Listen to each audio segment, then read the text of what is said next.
Hello everyone, and welcome back after an extended delay to Dragonlance, Shadow of the Dragon Queen, right here, right now on Dork Tales. I am your Dungeon Master, Kelly. I use he and him as my pronouns, and folks, we are finally back after an extended delay due to illness and a trip down to the US. So thank you so much for your patience as we settle into episode 35, folks. Can you believe it? Episode 35, cast. That's Holy a lot moly. of episodes. That's a lot of episodes. That is more than three. It's more than three by a couple. Yeah. It's a baker's dozen plus. It's three baker's dozens plus. It's a Kender's dozen. The Kender's dozen. Yeah. Ooh. Yeah, it's anywhere between like 15 and 106.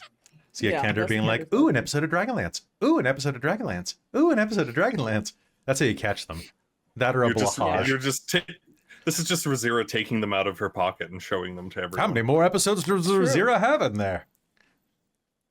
At least 4. Guess So you'll anyway, have to tune in to find out.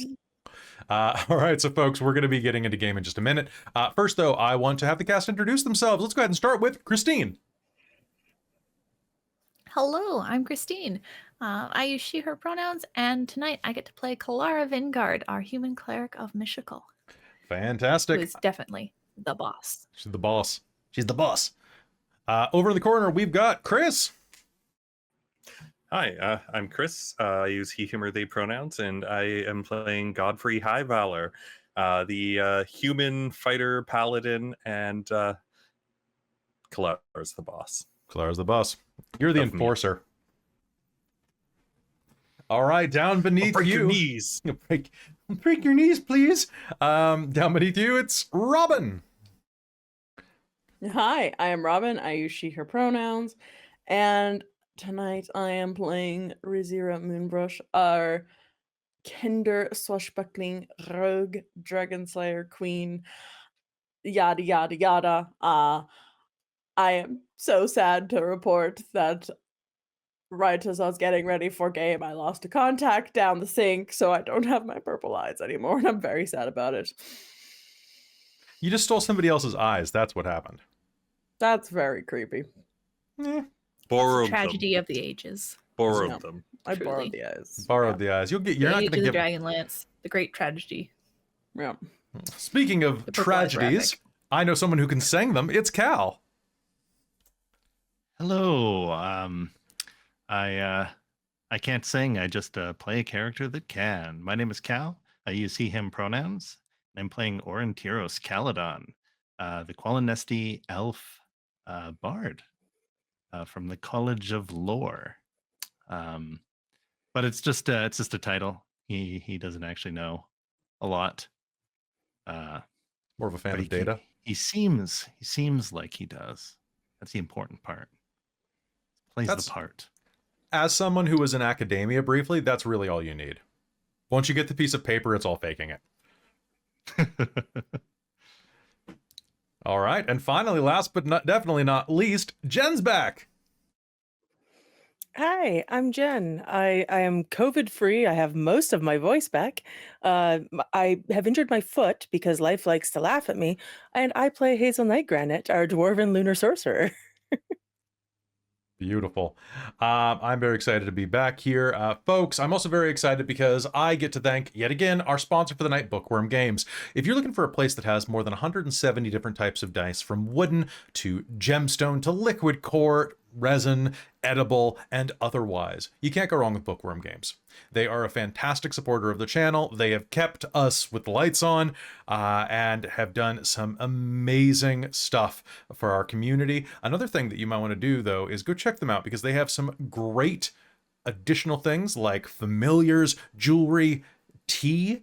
If you want some special tea for your games, I know that there are a lot of tea addicts out there in the D&D community. You should definitely check that out. And they're also in the middle of developing their own line of gaming tables. For those of you who are looking for a place to play in real space around a gorgeous customizable table, Bookwyrm Games can help you out. Go to their website, and even on the tables, you can save 10% by using code DORKTALES. Thank you so much, Bookwyrm Games, for supporting us. All right, folks, I think it is time for us to head in. Does anybody have any questions, comments, or concerns except for Jen? Jen, why I know all of your comments and concerns at least. Well, at least I know most of them. Some of them. I know at least one of them. But anybody else got anything? All right. So without further ado, I think it is time for us to head back after an extended delay into Dragonlance, Shadow of the Dragon Queen. Last time on Dragonlance, you all made your way back to Kalaman. There, you met with the forces of the city, informed them of the situation with the flying citadel that was approaching from the northern wastes. You gathered your forces, you started preparing the local townspeople to fight off this flying threat, this impossible task. After a couple of days of prep, you were greeted by a welcome sight, a dragonel being ridden by no other than Clystron and your good friend Darrett. Together you were informed that the forces of Kalaman were making their way back from the north and would be there in short order, as well as a plan for how to destroy the citadel. For apparently, the citadel was built on the same ground as the rest of the northern wastes, the rest of Onyari, the flying city from before the cataclysm, which means that its base is riddled with tunnels. All they need is a group daring enough to sneak up into those tunnels, infiltrate, and bring the citadel down from within. You volunteered your services, and all you have to do now is wait. For there's no way that you know that you would be able to infiltrate it before there was a distraction. And the invasion of Kalaman is just such a perfect distraction. And so you waited. You milled around the city doing various tasks. But that is not where we're going to be picking up. Those of you who watched last episode or were in last episode know exactly where that ended up. But I think we are going to take a different route. And we are going to focus on what is happening with Hazeal. Hazeal, the ride back was shocking, disturbing, and you had much to think about. You withdrew, focusing on your studies, preparing for war. Preparing to protect some of the only people that you'd grown to care about. On the third day back, you awoke with a letter on your bedside table. It said, "I would like to have words with you. W." Black parchment with silver ink. She's not subtle, is she? And so you made your way there, to Wyan's shop.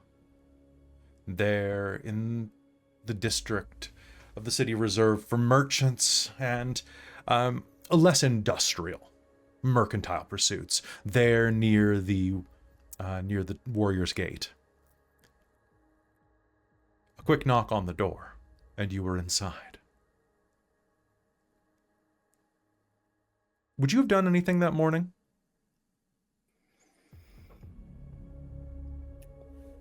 I don't know. Okay.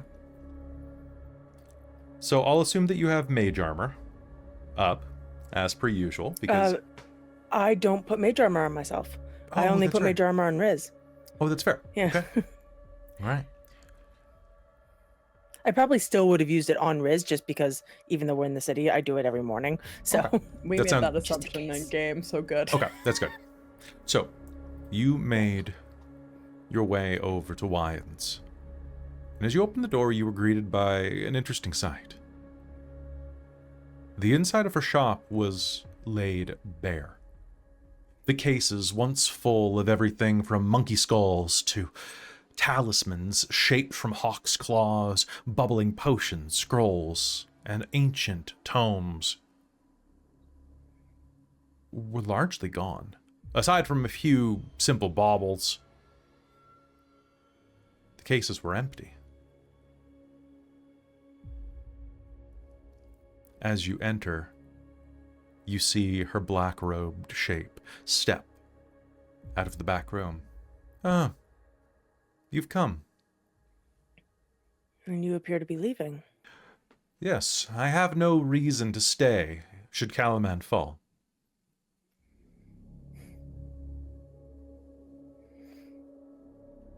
Be a dear, pick up that box.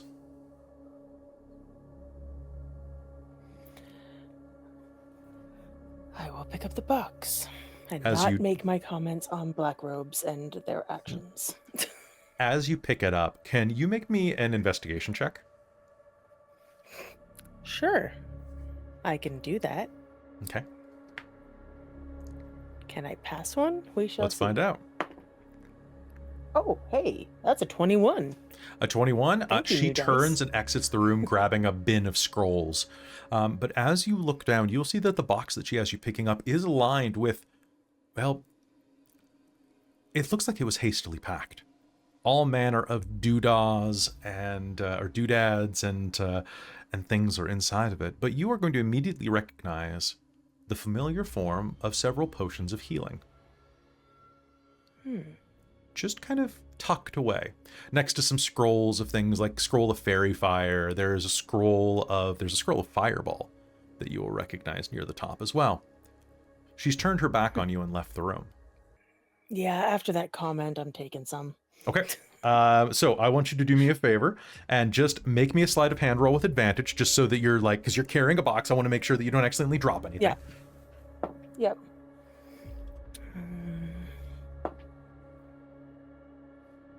That is a dirty 20. A dirty 20. What are you taking? So there is a scroll of fairy fire. There are 3 potions of moderate healing. The potions of moderate healing and the scroll of fireball. Okay. So with that, you can quickly pocket those, slide them inside of your robes, and you'll hear from the other room, is it too heavy for you? Oh, I got it. It's just a little awkward. And as you walk into the back room, can you please do me a favor again and make me... what's your passive perception? It's 11. 11. I What have is the your worst passive perception in the group. What is your passive arcana? That would be 10 plus Arcana, right? Yes. 16. Okay. So you are going to step through, and the room ahead of you is going to be very well appointed. A little bit of light music is playing in the background as you enter, the soft sound of a bard plucking strings coming from an animate mouth that lies over a fireplace. The room is comfortable, with well-appointed black leather chairs, tapestries along the walls, and candles lighting everything. Just sconces everywhere. But as you step inside, you're going to get this chill up your back. And you have just enough presence of mind to glance back over your shoulder, and it's at that point that you realize that the inside of the door frame here is ringed with runes. Yeah. And that this room is much larger than the building that it's in. Wyon's shop is a squat, narrow thing, the likes of which would be dropped into an alleyway. This room is nearly 1.5 times the size. And you can see that the walls are slightly curved. There's one window in the room, and it looks out over an impressive forest. Just set the box over there, please. Okay. And she'll go set the box down. Okay. What do you do? Do you look around? Do you... I think I'll look around briefly, and then if Wyan doesn't like get to the point, then I think Hazel's gonna be like, "So you wanted to talk to me?" I did. I wanted to speak to you of your success.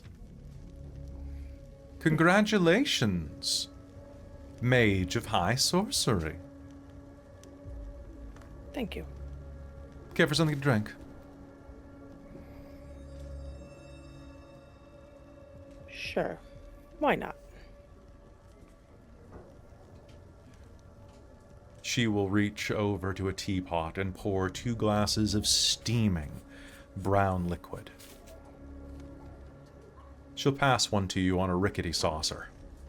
And as she does, you're going to hear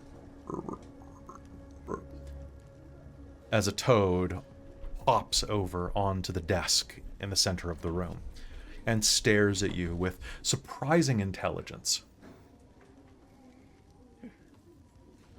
I'll take the saucer. Pay no attention to Bufu. He's merely my acquaintance. Yes, we're quite familiar.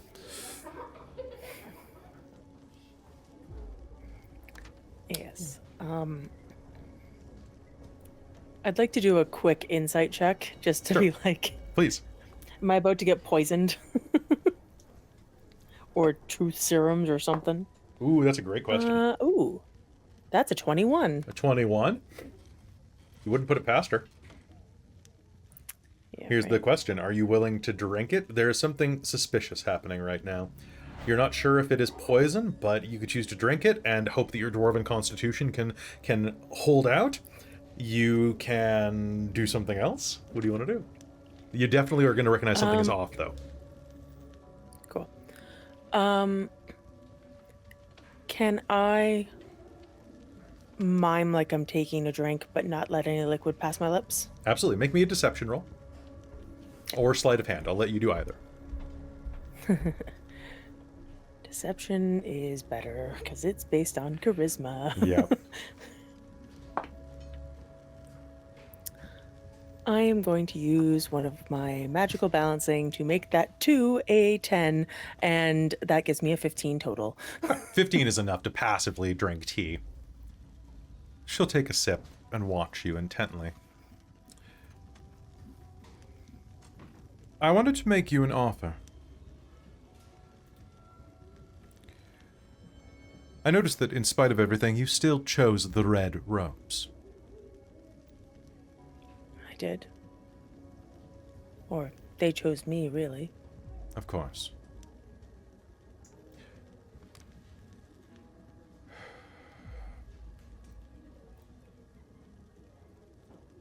Here is the thing that I think that you should be aware of, Hazeal. Magic chooses us. Yes. But it uses us as well.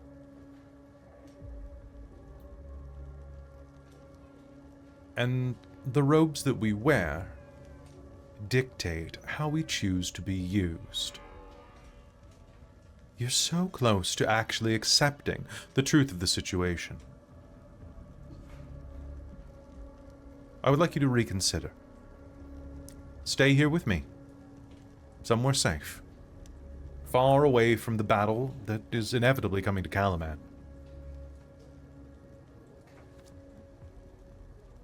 You'll have access to everything that you've ever wanted. I could use an apprentice of your hunger.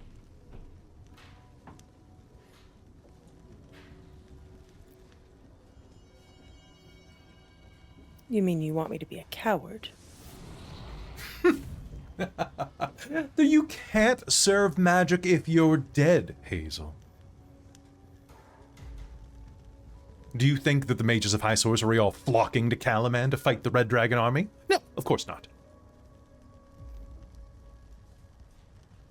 They are here. Then they're cowards too.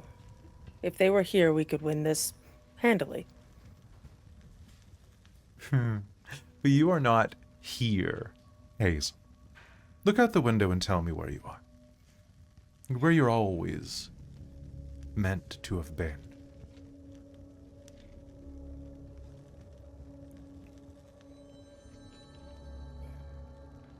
I assume I'm not in Calamar anymore. Well, obvious. Really. No, of course not. You're in my private suite.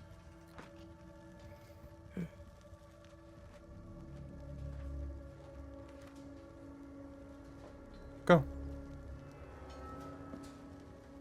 Take a look. Why? What is it going to tell me that I don't really already know?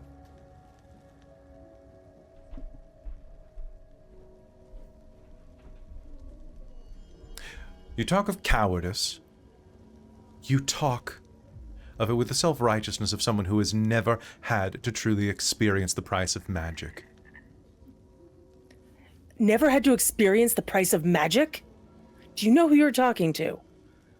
Yes, a spoiled little girl who thinks that she can be magic's whore and not have to pay anything back in return. Magic is a stern pimp.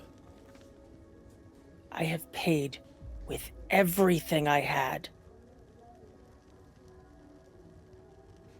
I'm not going to let the Red Dragon Army take everything else that I have gained.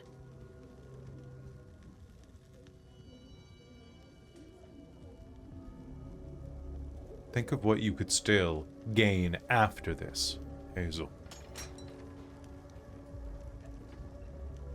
Your story need not end in Kalaman.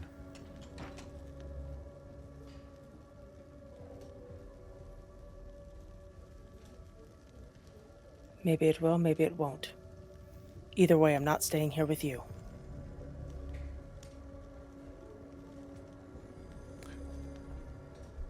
I think you'll find that you have very little choice in the matter. The ward should be enough to keep you here until your foolish head clears. Then I'll bring this place down around your ears. And mine. I think the council would have a bit of an issue with bringing down the Tower of High Sorcery at Wayreth.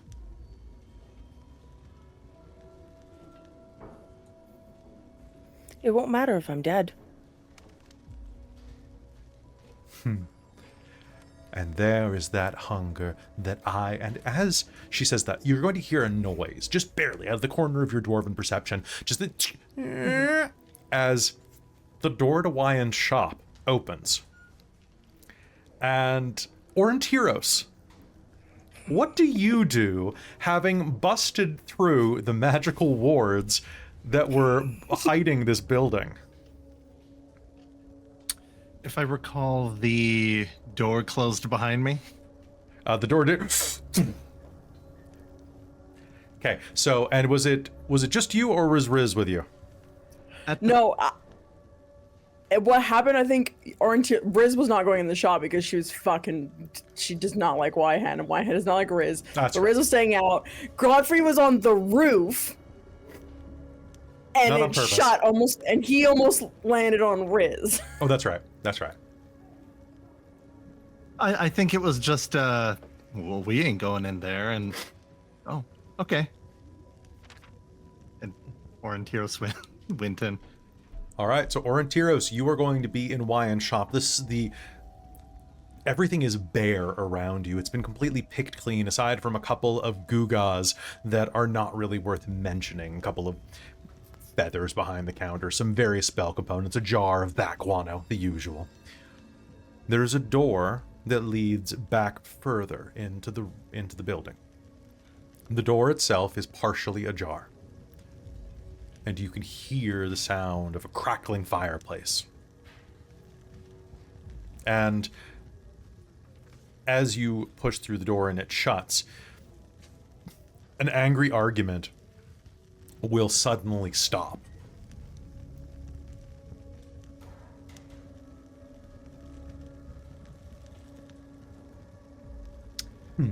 Oh. Hello? The sign said open? It most certainly did not, Aurontiros Caladon. Are you sure? Because, like, the door just kind of, door just kind of invited me in. And, did I hear you talking to somebody back there? Congratulations on achieving the white robes. Please know that you're trespassing, and if it wouldn't be too much trouble, could you fuck right off? Oh. Well, if it... I have 26 passive perception. Do I know Hazeal was talking? You can hear the edge of Hazel's voice. You can also, I believe... Were you sniffing her? You were following your nose last episode. So you can smell a bit of Hazel's perfume. Or Right. Hazel's scent, at least. The scent of her clothes, whatever she uses to wash up with. It's very, very personal in this day and age. maybe some sort of ingredients, common ingredients for spells. Yeah, exactly. Dwarf spice. Dwarf spice. That smell of thunder, because don't you like? Isn't a lot of your magic thunder based, Jen? Yeah, Dwarvish Spring. Dwarvish Spring. Yeah. Okay, so okay. Ozone. Fuck right It would be- off. I think ozone because of moonlight and stuff. Oh yeah, Fair. moonlight. Yeah, that's what I'm thinking. Yeah. All right, so you are going to feel her presence. I'll kindly leave your humble abode, as I just came for a little something that we seem to have misplaced. Hi, Aurontiros. Oh, hello. I was just discussing with Hazeal that her plan to stay inside of Kalaman and die was inconvenient to the plans that the Order has. Oh. The Order or you? My plans aligned with the mages of high sorcery.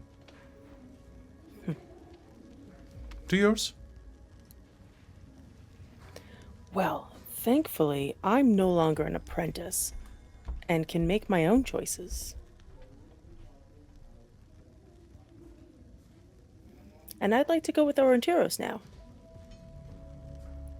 If you don't mind. Make me an intimidation roll. I'm going to let you roll with advantage because you have backup. Cool.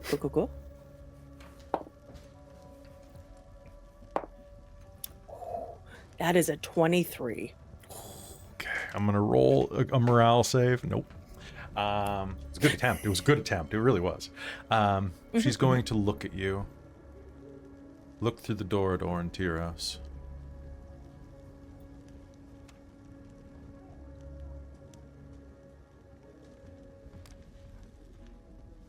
Never let it be said that I am not willing to compromise. I look forward to seeing you, should you survive. I think we could do great things together. Well, I have to survive first, don't I?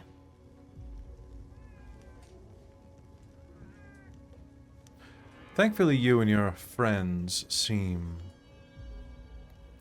very fortunate in that regard.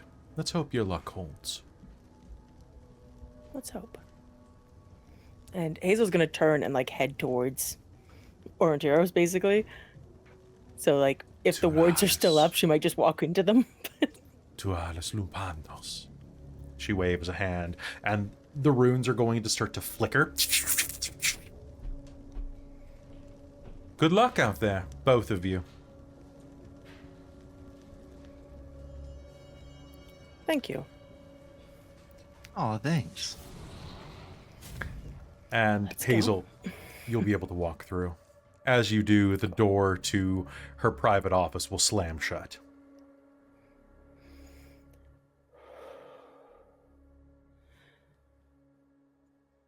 Let's go. Yes. Okay.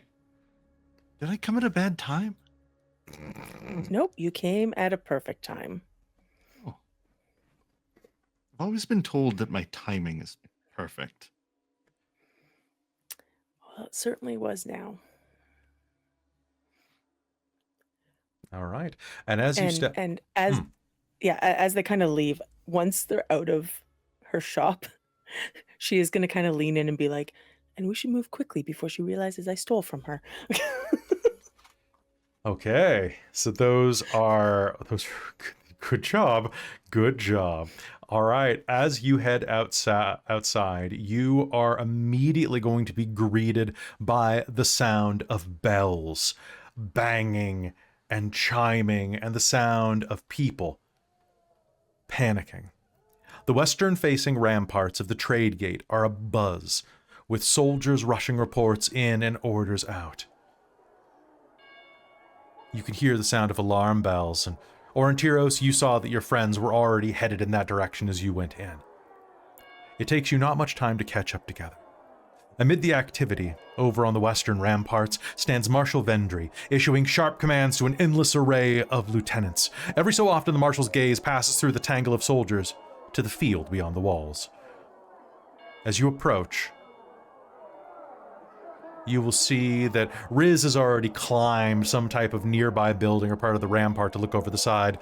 Godfrey and Kelara have climbed up on the ramparts, people parting for them as they make their way.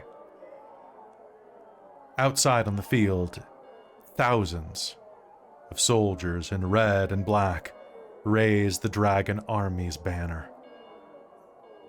Above, Dragon Elves soar in rigid formations alongside the Dragon Army's most terrifying weapon, the Flying Citadel.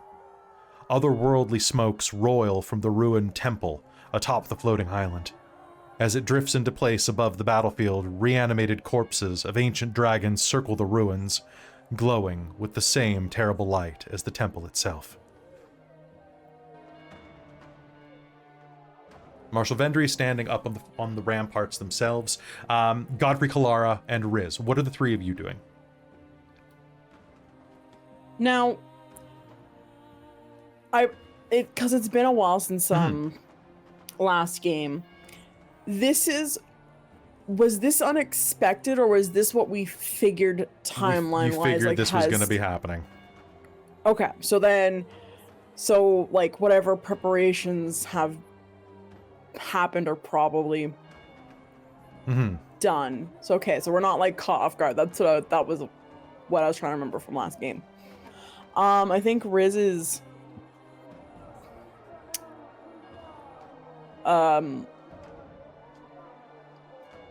probably like looking at Kelara and Godfrey at what we're how long we wait for Aurontiros to find Hazeal. And we should probably go we should probably go and check in with Marshal Vendry and just see if anything needs to be done. It's probably a good idea. Now, when he got basically sucked into the building, did it all disappear then? Or Yes. is it still... Okay. I think Kelara's just gonna pull out a little scrap of parchment, or like a fold of parchment, right? Gone to see Marshal Vendry. Come meet us if you get out. Put it down in front of where he got sucked through. Put a rock on it, and then, all right. Well, we did what we could. Fair. All right, so that's what you did. So then we are going to jump to you moving up on the ramparts, going to speak with Marshal Vendry. Marshal Vendry is looking out over this, and you're all going to get a sense of it as well, seeing rows and ranks and ranks and ranks of these soldiers. Marshal Vendry takes a turn and looks at you. You can see the stress chiseled into her features. Do you approach her? Yeah.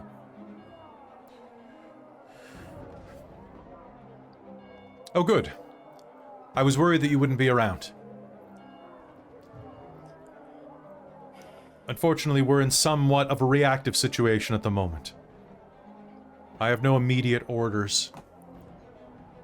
But if your team could stick around and be ready to be reactive as well to anything that arises, I would greatly appreciate it. We'll help out as much as we can. I know the plan, but we'd like to do as much as... I think I speak for all of us when I say we'd like to do as much as we can to help out before... Question. Yes. Do we still have those Dragonelles that we arrived back on? No. You Okay. hopped off Rebel and they flew back. Okay. So in fact, Rebel was the one who brought Clystron a couple days later. So as you're looking... Yes, go ahead.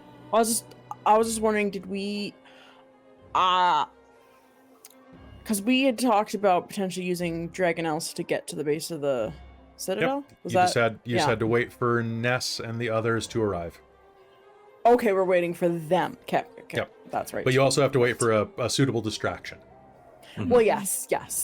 Because those bone dragons are going to cause a lot of problem in the air as well. I mean, basically, what you're to paint an easy picture for pop culture, this is the Death Star. Yeah. And you've got all the TIE fighters flying around it, and you got to wait for the right moment to do the trench run. So, because Dragonlance is Star Wars, fight me. Okay. I'm just hearing the TIE fighter noise now every time. Yeah. Just every time a dragon. I'm imagining the dead, like the undead dragons flying by, and it's just going. Yep. Oh yeah. I'm imagining the Dragonelles as a TIE fighter sound, but any of the bigger, like, undead dragons and stuff as, like, the starship sound. Yeah. Yeah. You just like a long pan of a dragon. Destroyers. All right. That kind of dun, dun, dun. Copyright music, it's true. Marshal Vendry takes a look around the field and looks, and the sun is beginning to set over the horizon. I doubt they'll be attacking tonight, but we must be ready. I hope they... I wouldn't put anything past them. No. One thing's for sure. Do you think we could? Do we know if they're being Do we know if the lieutenant, whoever's leading the Black and Red Dragon Army, that Consult person the that we Fire were Eyes. that person that we were going to meet with way back in Vogler. If we could try and potentially organize a parlay with her. Make sure they don't attack tonight. I'll see what I can do. I think you should go get ready. Brace yourselves. Drink as much coffee or tea as you can. If one thing's for sure, I doubt anyone in Kalaman is going to be getting any sleep tonight.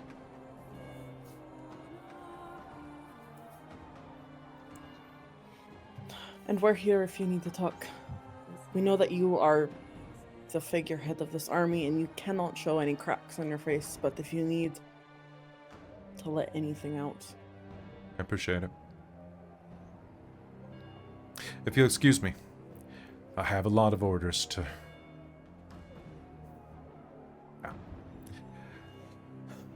All right, men, I need you over here. And she's going to start barking orders, leaving the three of you to your own. What do you do?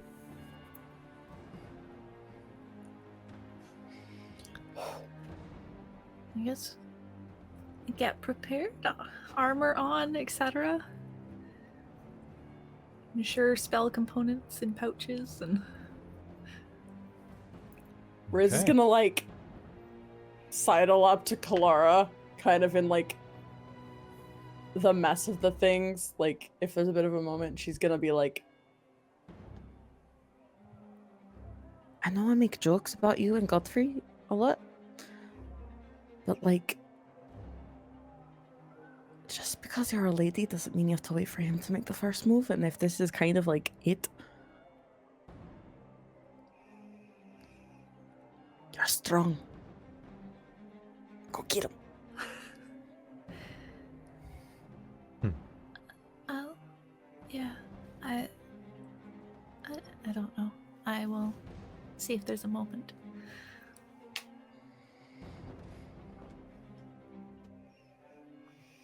Sometimes you just have to make like a kinder. Don't be scared. That's fair.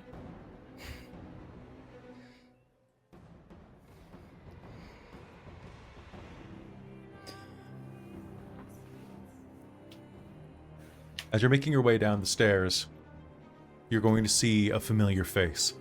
Levna Drakehorn catches up to you along the stairwell. Her armor clanking. Well, looks like they showed up for the party. It's unfortunate, but I wish this was a party they'd missed. Yeah, it's our fault for sending out the RSVPs. Look, are we all ready for this? You definitely had seen Aurontiros and Hazeal anywhere. I was about to say, where are the ones in the dresses? Hopefully they'll be here in time. Yeah, you seen- Aurontiros kind of went into like a shop and disappeared. Shopping? The black mage, Levna. It kind of just sucked him inside and disappeared. Aurontiros went to a shop to get sucked by a black mage? No, the black mage's shop. You remember the creepy lady? I don't... We tried to track Hazeal there. To find I mean that Hazeal? And She's going to point down from the ramparts where you're going to see a red-hooded dwarf working her way through the crowd next to a silvery white cloaked elf. oh, good, they got out. Excellent.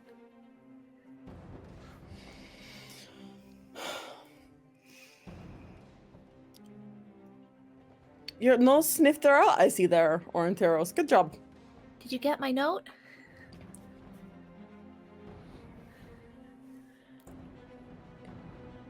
Yeah. Sorry. What's going on? I We're being see attacked. army. Yeah, they're here. They're here.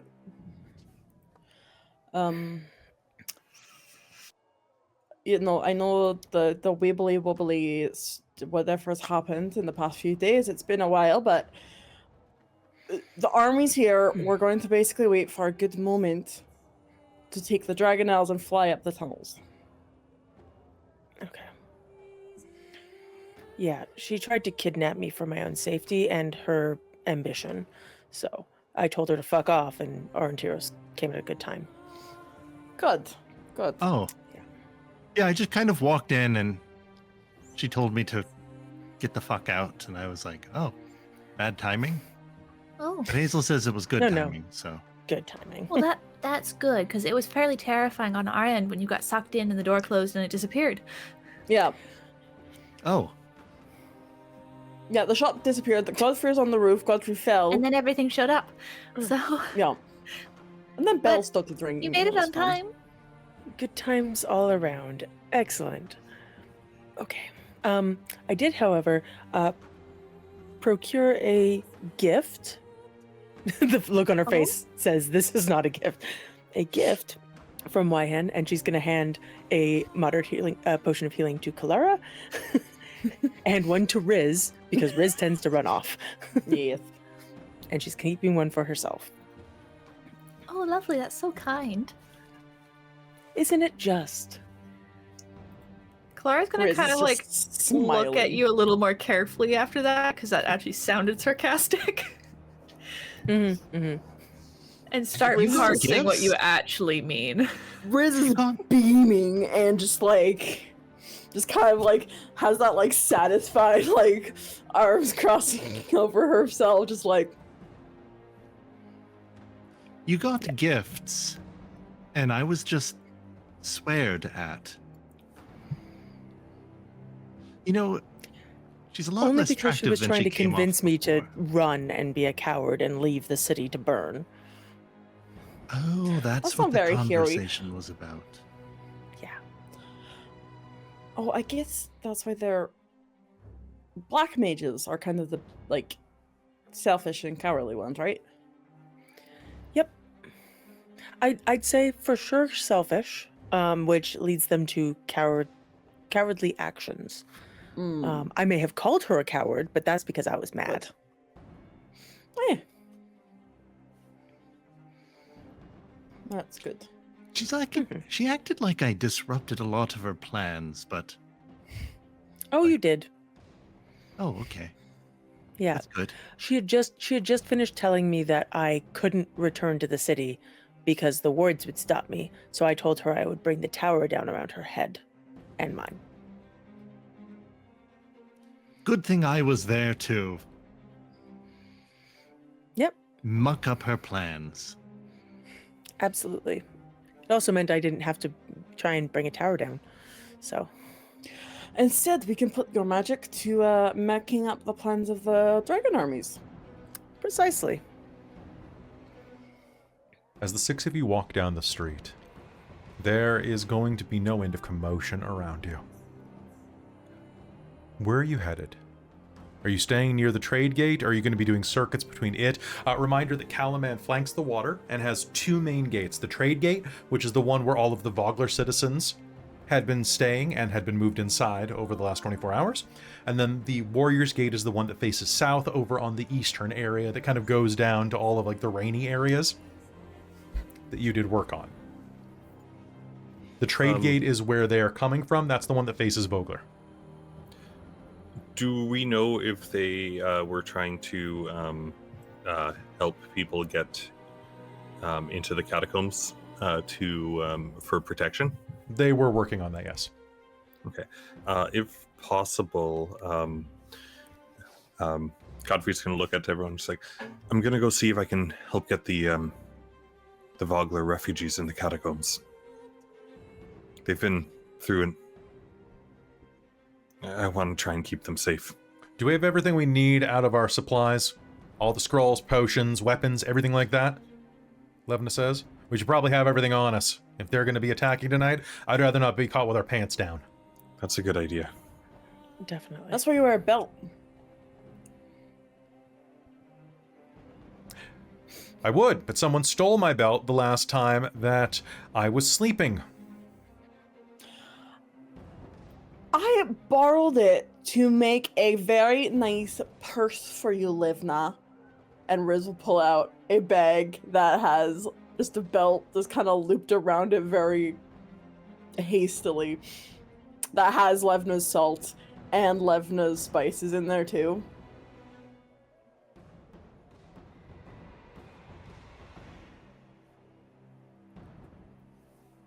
Let's go get our things and prepare. Agreed.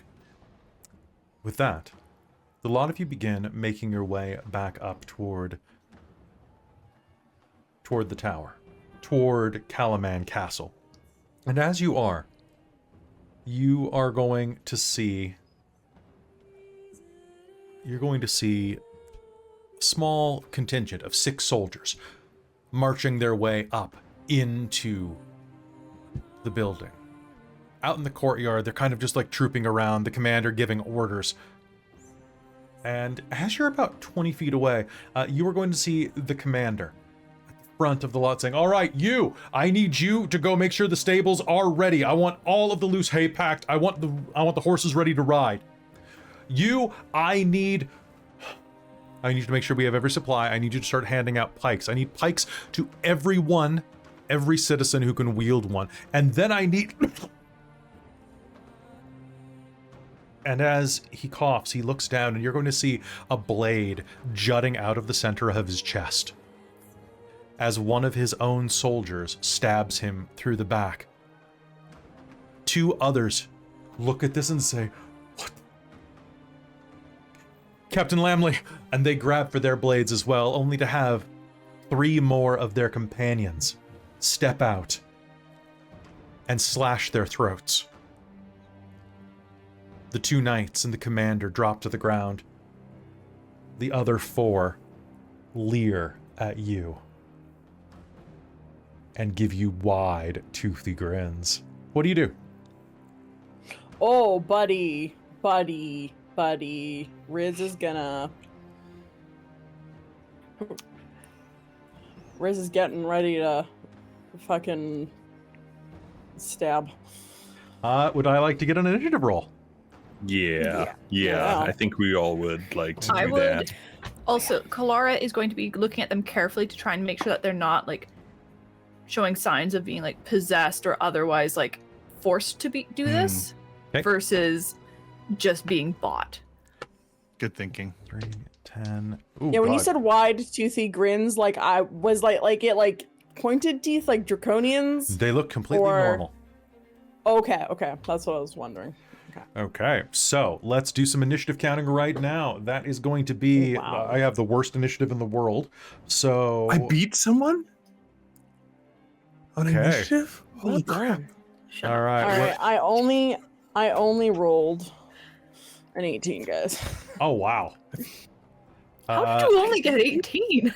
Because I rolled a 5 and Okay, I I gotta roll had for Levna. 13. I rolled a 5. Roll a 5. Level rolled a Ow. nat 20. That's I great too. almost Nat 20. beat Rizira. Okay, so How you did the tied. two initiative monkeys both roll the same Okay, score? so we have Hazeal with a 22. We have Levna with a 20. We have Riz and Aurontiros tied with 18s. Levna's high in initiative. You only Well had done. one chance. I know, Aurontiros. right? It's magical. She rolled a 10, and then but she has advantage on initiative, so that turned into a nat 20, which is great. Then I have Godfrey. Then I have Kelara. Then I have the 4 soldiers that have their blades drawn, and I think it is. I think it's not going to be a very fair fight for them, but that's fine. Let's swap over to our maps. Well, I mean, they're the baddies, so that means, like, it doesn't matter if it's fair or not at that point. All right. So, looking at them directly in front of you, they leer at you. And Hazeal, it is your turn. Let's do it. Sounds good. How close are they together? They are clustered. Cool. I was not expecting you all to beat me in initiative, I'm not going to lie. Fair enough. About how far are we from them? I'd say you're about 20 feet when they did this. Oh, fantastic. I am going to cast Confusion. Ooh. Okay. So, a 10-foot radius sphere centered on a point that I choose within range. The range is 90 feet. I would like us to not be in that sphere, and them to be in that sphere. I mean, that's pretty valid. Each creature within that sphere must succeed on a wisdom saving throw when I cast the spell or be affected by it. Okay, that's going to be 4 saving throws. Let's do it. That actually, okay, wisdom. What's the DC? 17. Okay, I'm going to spend 2 hurt them mores to reroll 2 of them at least, because I've got 9 hurt them mores. I might as well use them. 17. Okay, that's 4 fails. Okay, so an affected target can't take reactions and must roll a d10 at the start of each of its turns to determine the behavior on its turn.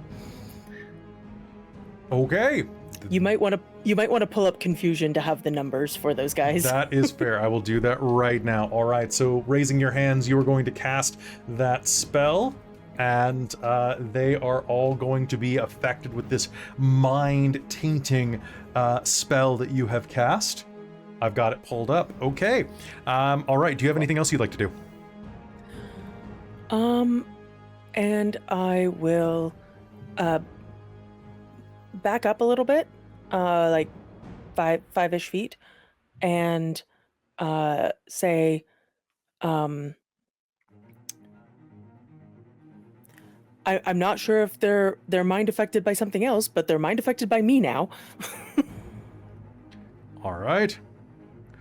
So as you say that directly in front of you, then Levna's going to go. Levna is going to launch herself forward and is going to make 2 attacks against the first one. Surging forward, she is going to go... Wha-bam! Which is going to be 1 hit. And she is using your magic sword.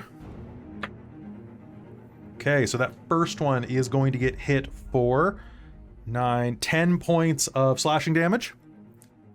As she rushes forward to go, Godfrey, I need you on my back here. And that is going to slash into the first one, cutting deep into its armor. And that is her turn. Riz or Aurontiros, who wants to go? Let's see here. Oh, Levna's right up in there, huh? Levna is right up in there. Do what you must. Do what I must. Yeah, that's why I'm like letting you go first a little bit. If you're- I'm like, if you're gonna you wanna fireball, go you- do something AOE. You can hit 3 out of 4 of them. Yeah? You can only, you can circle. You can hit 3 out of 4 of them.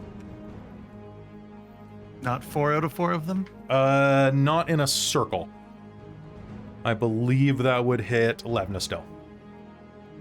Okay, let's light up 3 of them. Okay, you're casting Fireball. Yes. Okay, let's do some deck saves. One of them succeeds. One of them succeeds. Yep. What So did they roll? they. Do I have to tell you what they rolled, or do you just have to use? Fine. I don't know. You know, I'll say one of them rolled a 17. Okay, that's what they need. so- I'm going to use cutting words. Okay, so this. literally anything you roll on cutting words will drop them below. So go ahead and roll. Let's see how so badly. Let's see how badly. Wait, it's a D10 now. It is a D10 now. Holy You're a moly. big boy. I'm 9. so proud of you. Holy crap. Yeah, they failed big. They failed bigly. Bigly. All right, fireball roller, Google. All right, so the southern 3 of them are kind of bunched up there. Levna has gone toe-to-toe with the one with this like big silver helmet and has started hacking at him. Your fireball erupts out of your fingertips, hitting the ground and immolating. How much damage are we doing on 3 fails? We are doing 31. Holy this crap. time. Okay.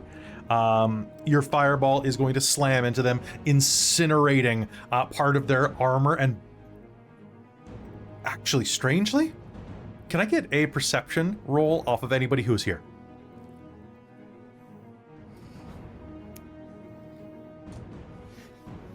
That's a natural 20 for 26. Beautiful. That's a Dirty. natural 1 for 14. I also got a natural 20 for 21. Oh my Nice. god. Dirty 20. Dirty This 12. new die loves me. Jen, We all love your you. your big die rolled the 1. My pig dice are I'm fairly sorry. nice to me. Aurontiros, what'd you get? 22. Okay, literally everybody got above a 20 or got a nat 1. Riz, you think that they are like empowered by this. The flames lick onto them and they look like hell demons. It looks super rad, and if you could be afraid, you probably would, but instead it's kind of like a heavy metal cover coming at you. The rest of you are going to take a look at them, and you're going to see their armor isn't charred. Their flesh isn't charred. They are... you felt the impact. You see them stagger. You see that they are hurt, but their physical forms are showing none of it. And those of you with nat 20s on that are going to remember that the shape-shifting prowess of the Civac Draconians may be to blame here. And with that, it is going to be Aurontiros. Do you have any bonus actions you want to do now? So you did your reaction, you did your action. Let's send out a certain singing sword to go help Levna. That sounds beautiful. Make me an attack roll. That is a 9 plus 5 plus... That's... Is that right? Are we... I guess we're level 10 now. Yeah, Yeah, I was like 9 plus 9. Yeah. hey, that is a hit. Roll me damage. 9/9. 5 and 5 is 10. It's usually 10. Slashing. All right, your sword flies out, slashing into the northern one there that Levna is engaged in mortal combat with, slashing him from behind. And with that, it is Riz's turn. Riz, what would you like to do? Okay. So, I think Riz is gonna see the that Aurontiros fired the 3 at the bottom. So I Yep. think The fireball hit Riz is those guys. yeah. So Riz is gonna run over beside Levna Okay. to Mr. Is that the commander in the helmet? No, the commander was murdered. That is just some the guy in a commander was helmet. murdered. Yes. Right, that's just some guy in a helmet. Okay. So the one that didn't get fireballed. Okay. And bonus action.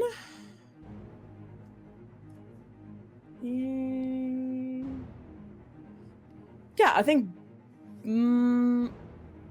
yeah, bonus action, she's gonna look at him and go, Is there anything particularly? Does he have any like prominent features? No, he looks pretty like carbon copy, like a Xeroxed picture of a soldier. But he does have a particularly big nose, I'll say. I'll give you that. Okay. Oh, I think you may have to come down here for a second. I think you got some bats up in your cave. Can you roll me a wisdom save, please, as I'm taunting him? I got a 7. All right. He disadvantage on attack rolls against targets other than me until the start of my next turn. Okay. He looks down at you and goes, with a very strange accent. You're not sure where he's from. It sounds like not Solamnia or anywhere around here, though. Huh. And then I'm going to take an attack at him with my green flame blade. All right, please do so. I will. All right, come on, dice.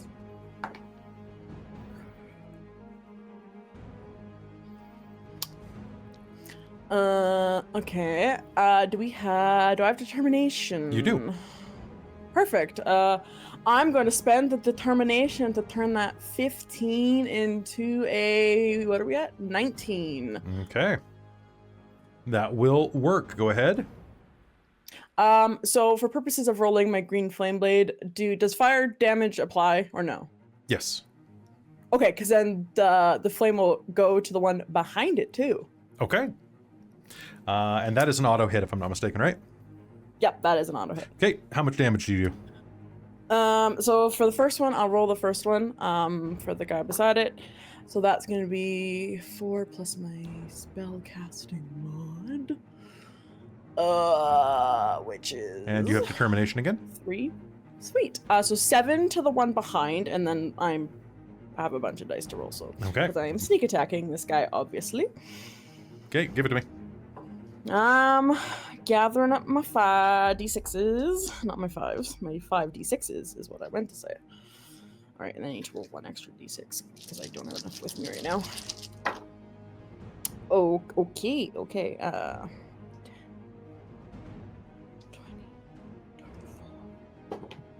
28. 28 plus 5, 6. 28 plus 6 is 34 points of damage. Oh. He is going to drop to one knee as you bury your green flame blade in the side of him, and you have... Okay.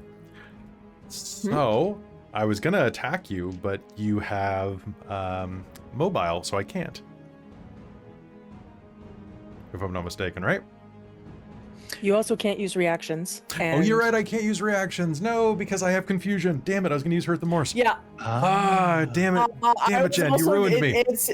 It's part of my It's part of your it's a swashbuckler build. swashbuckler. Yeah, Okay. They can't make He an is opportunity attack. barely holding on to breath, and as he hits the ground with one hand holding onto his blade, you are going to see the flesh of his hand begin to like swell as this kind of burnished, tarnished silver begins to push its way out from beneath the human flesh. And then I'm gonna take a so it was roughly 25. You can take a 5 get foot there. because you have a 30 foot, so you can take a 5 foot step back.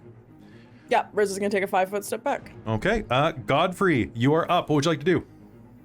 All right. Godfrey is going to rush up kind of behind Levna at first, and then stab at the one that Rizira almost finished off with the Dragonlance. All right, sounds good. That'll be 24. That is definitely a hit. Roll me all the damage, including your Dragonlance damage, please. Your Dragonlance. Dragonlance. Imagine Godfrey being surprised when he like cuts this guy in half. Right. Wait a second. Well, didn't he roll a nat 20 on perception, so he might figure Oh, out they're draconian? He, No, I he got rolled a 30. 22, but that's still like he's still going to be I like, got Oh. confused who rolled a 1 and who rolled a 20. That was me. That So, was me. All of us got above a 20 except Riz. Mhm. It's 28. just some of us rolled that. 28. Okay, Yep. so can you please describe what it's like when you drop him negative 25 into the hole? Oh, so I'm gonna run up behind Levna and be like, whatever, I'm here, and I'll just kind of like stab, just kind of like in an open spot when Levna's going to attack, and so it's the dragon damage, so it's going to just kind of go and explode with force damage. Okay, and as it explodes, a shrieking spectral image will replace it. I need you to make me a wisdom save, and I need Riz to make me one with advantage. Wisdom save. Okay. is- That will be a 18. Okay, the I spectral rolled- image. 2 10s, so that's a 14. That is enough. You are a little wigged out by this. Like, you're going to feel like some of your hair stand on end. You're not sure what that feeling is. Levna is also going to just barely pass as this holds out a blade, points it at Godfrey, and goes, "Murderer," in your own voice. But none of you are affected. So, there you go. Anything else you're doing on your... Gods. Oh yeah, I got more attacks. So the one to the south of Levna is I'm going to stab with the spear. Okay, Make me That a will det- be a 23. that'll hit. And that will be, let's see here. That's 10, 21, 29. Make me another wisdom save. Dirty 20. Okay. Do I need to, or am I not? Am I good? You are more than 10 feet away, so you're fine. Another spectral Godfrey appears and goes, "Murderer!" and points it. Does old. Levna... Do Levna or the other guards need to make this roll? They apparently don't. Oh. They apparently... Levna has been making those rolls and passing just barely. Or maybe not They're passing. confused. Who knows? You should be confused. It'll make sense in the end, I promise. And then Okay. I still have 5 feet of movement, so I'm Okay. going to let's switch places with Levna. And use bait and Sounds- switch. Sounds good. So I want to see Levna- all of these tokens become ghost Godfreys. I want to see it too. Okay, so... Okay. All right. so- Well, if you want to see it, in that case, then why not? Accent Like, security. let's give you some. So Levna, take 2 to your AC Okay. until my next turn, and then I'm going to action surge and try and make Cal's dream a reality. Oh, God. Okay, here we go. This is Sorry, great. I wasn't going to do this, but you know. Christine's just going to Kinda put her just feet up happened. and have a cup of tea. Like... I had a perfect job. thing. I was like, great, it's 2 people left. Awesome. I've got a thing to hit 2 people. Oh well. Like, So, actually, I might have missed this one. That's a 20, or sorry, a 16. 16 is a hit. Oh, damn. Okay.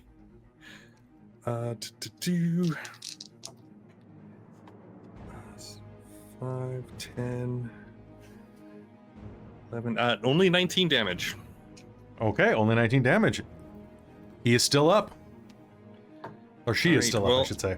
I'm going to stab the other one for 20, or that one again for 24, 24 damage then again that- on that one? or 24 to hit. So that will be a 10.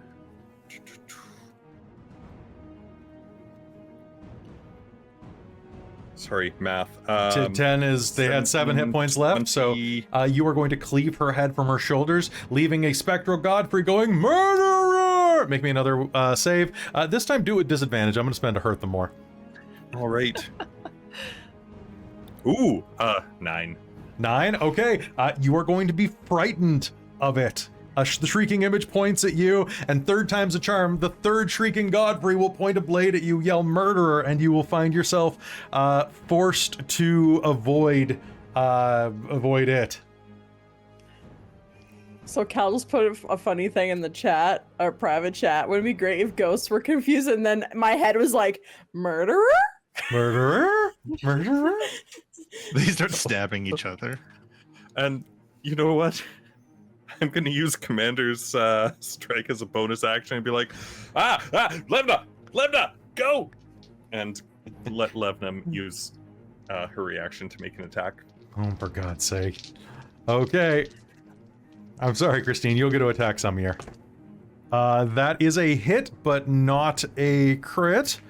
That is a total of 1, 2, 3, 4, 5, 6, 7, 8 points of damage as she lashes out to the last remaining one, the soldier with blood dribbling down his arm. Anything else do you have on your turn, Godfrey? I'm good. Okay, so Kelara, it is your turn. Okay. So I was going to be cool and twin spell guiding bolt on 2 of them. There's time. But at this point, there's not much point in it. So instead, that last one can make me a dex save, please. No, I can't. Oh, you can't beat an 18? Does a 2 These beat an guys 18? suck. No. Hit me. Draconian? Engulf, maybe. Draconians are the stormtroopers of Dragonlance. And I'd like you to take max damage, please. How much is max damage? 16 points of radiant damage. He's still up! He's still up! He's still up! Engulfed? So he's engulfed in this holy flame and is like almost And is burned. very He's almost burned confused. to a crisp, and now I get to roll my confusion, Jen. Hooray! Oh, Sacred Flame is a save, but Guiding Bolt's an attack. Guiding bolt. Yeah. Guiding bolt's way better. Okay. But I figured Unless your instead of save is really doing high. the cool thing and using 1 spell slot to cast 2 versions of Guiding Bolt. Yeah. That's pretty great. Okay, so your I'm not sacred gonna waste a spell ammunition. slot. sacred flame is going to erupt, coating his body with the sacred flame that's going to singe it. It is going to be his turn. He is going to scream. Ah! He's going to look at you all with malice. Ow! I hurt. What was I doing? And he's gonna look around because I rolled a 6, which is the creature does nothing. And Hazeal, it's your turn again. What do you do?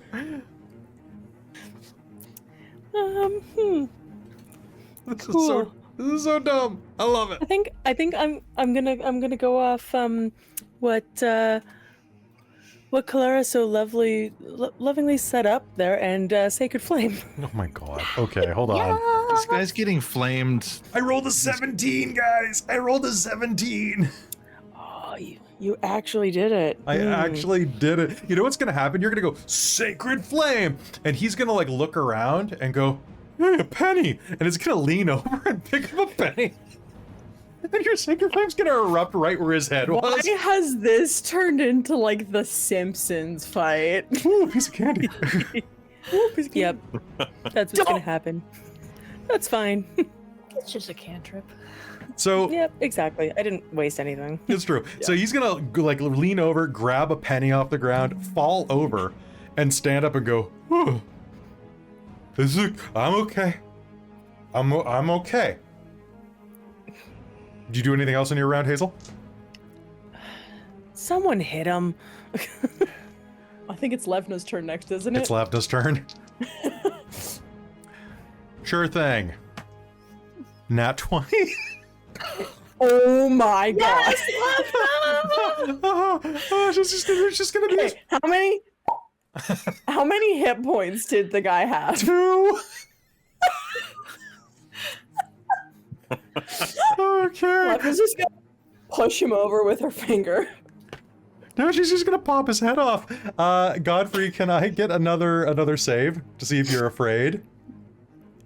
Still at disadvantage? No, just normal. 8. 8, so you're afraid of this as suddenly a spectral Levna appears and goes, I'm okay. Because even the ghost is That is terrifying. All right, Oh and my that's this combat. Be That funny was if certainly a Levna combat. Ghost is actually like nice. Now that would be Mhm. truly. I hope you all have a Terrifying. blessed day. Monster. All right. and with Draconians. So they're already infiltrating. Oh, Yeah. okay. Quick. check. Riz is gonna go through her bag and find like some sort of like. Can I roll to see if I find like a lipstick or something? Mm-hmm. Sure, you can find lipstick. I'll say that's auto. Cool. Riz start like drawing lipstick on her. So if they shapeshift as one of us, we know which one's the good copy. Riz is gonna start like passing around lipstick to people to draw on them. So we know. Claude's gonna We- grab it and like draw hearts on people's foreheads. Or we could just have a password. Hold still, Aurontiros. We've already proven you can get past people with a password that you Without- don't know in advance. With when Kelara comes up to Godfrey, true. he's gonna say, "I'd rather look like your lips."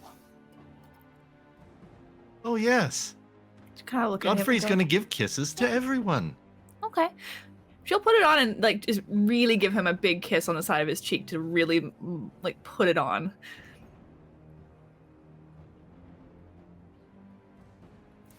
Well, he'll look quite proud of himself for that one. I think she'll once she's done it, she'll lean close to your ear and just my favor for the good night. That's two. Well, Actually, you know, what? At that, he's going to take out the little handkerchief that he still has, and he's going to tie it to the Dragonlance. There, I knew I something don't was think missing. she about realized that. she still had that. a fierce blush is going to erupt over Kalara's pale cheeks. She's gonna go off and draw a heart on somebody else's forehead now.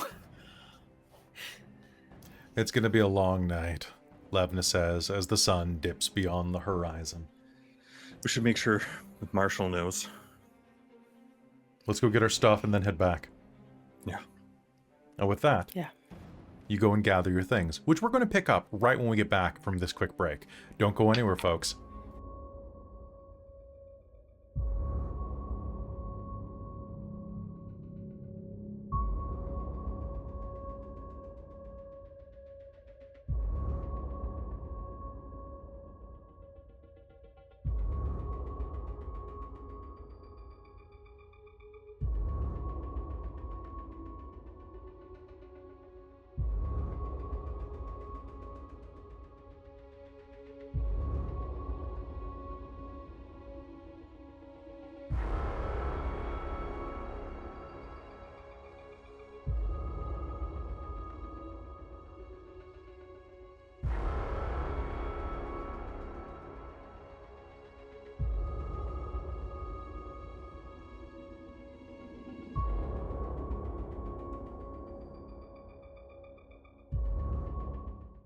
Hello, everybody. Welcome back. This is the part of the program where we're going to talk to you, the chat, but like for 5 minutes, because I got a lot of combat tonight I got to get through.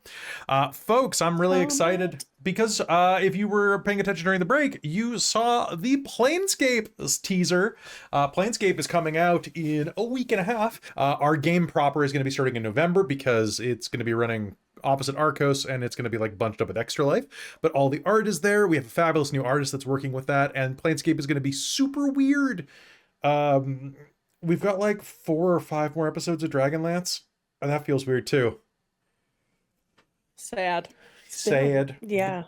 but also exciting. Yeah. I'm excited for future things. There was actually a really nice comment in our chat. When did we have game last? Yesterday? Day before? When did we have game last? I don't know. Like 2 weeks ago? So, no, not this game. Like literally our last time we streamed. I don't know what Yesterday? that was. Okay. But yeah, what was the it comment? yesterday? Oh, there's a comment from I think it was Brando, maybe, or Sabersloth. Oh, it was in the YouTube. It was Strixhaven, during Strixhaven. Yes, during Strixhaven random. That someone was like, I'm gonna really miss Dragonlance, and was like, That was Brando. yeah, was like, I want these characters to go further because the world needs a level 20 Kender Queen, and I'm like, yes. Yes. Hail. Hey, maybe we can convince Kelly to run whoever survives this campaign, Kelly can run a level 20 Oh my god. one shot where we just bump her up. Maybe. Right. So I guess for those of you who know, all of you know what's coming after Dragonlance on the Wednesday night slot, where we haven't announced it yet. We haven't even said what it's going to be. Should I tell everybody on the last game of Dragonlance? Ooh. Yes. Yeah. Okay, not on the wrap session, but on the last game. Okay, so I'll have something pleasant for you. I'll reveal that right at the end. God, Yeah, it'll be good to give like a little, like something to look forward to. Because it's like, oh yeah, this is gonna be it's gonna be ending, which sucks, but something's gonna But there's take something its- cool coming. I can see that. I'm just impatient.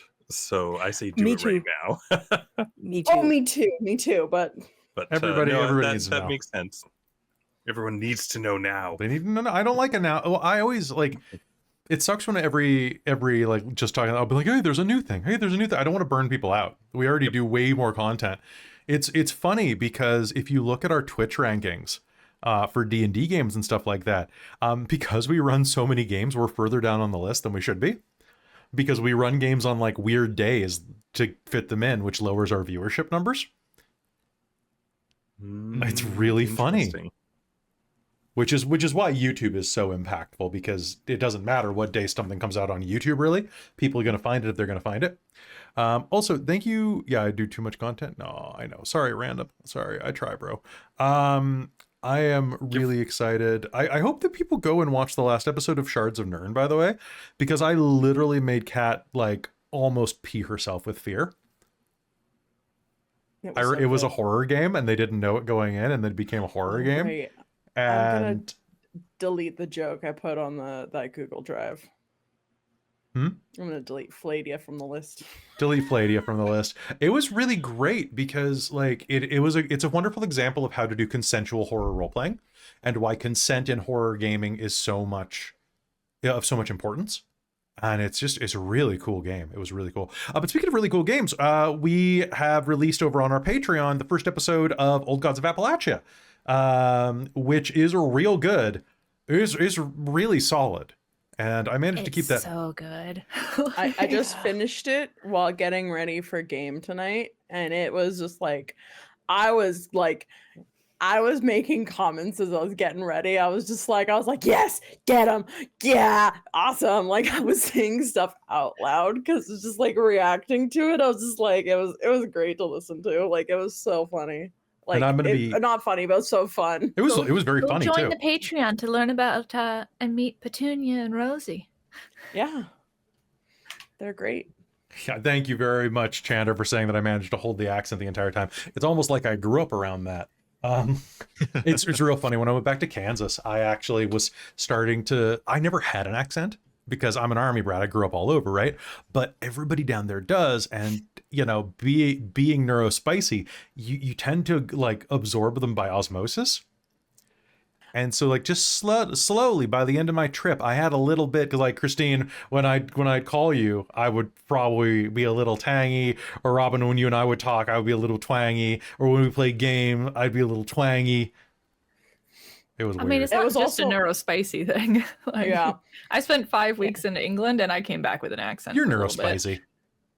I mean, Not that neurospicy. You're- Not you're- we have diagnosed a You're neurospicy. neuroguacamole. Australian working for Harvest, and I find I say things You can with have a be an slight AFO. Australian accent now. Yeah, it won't be an AFO. I mean, What the fuck? during game, and I specifically went into this game being like, I'm not going to try for an accent because I know I can't keep it up. And my voice kept dipping into it.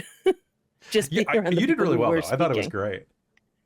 Yeah, it was perfect for the character. So That And that whole, was like, the thing was once I gotta everybody have- was speaking in it, it was so much easier to fall into it Yeah. because I was worried about not holding it as well or going too much into win than I a need real to. like. Yeah, I'm going to be releasing it pretty soon.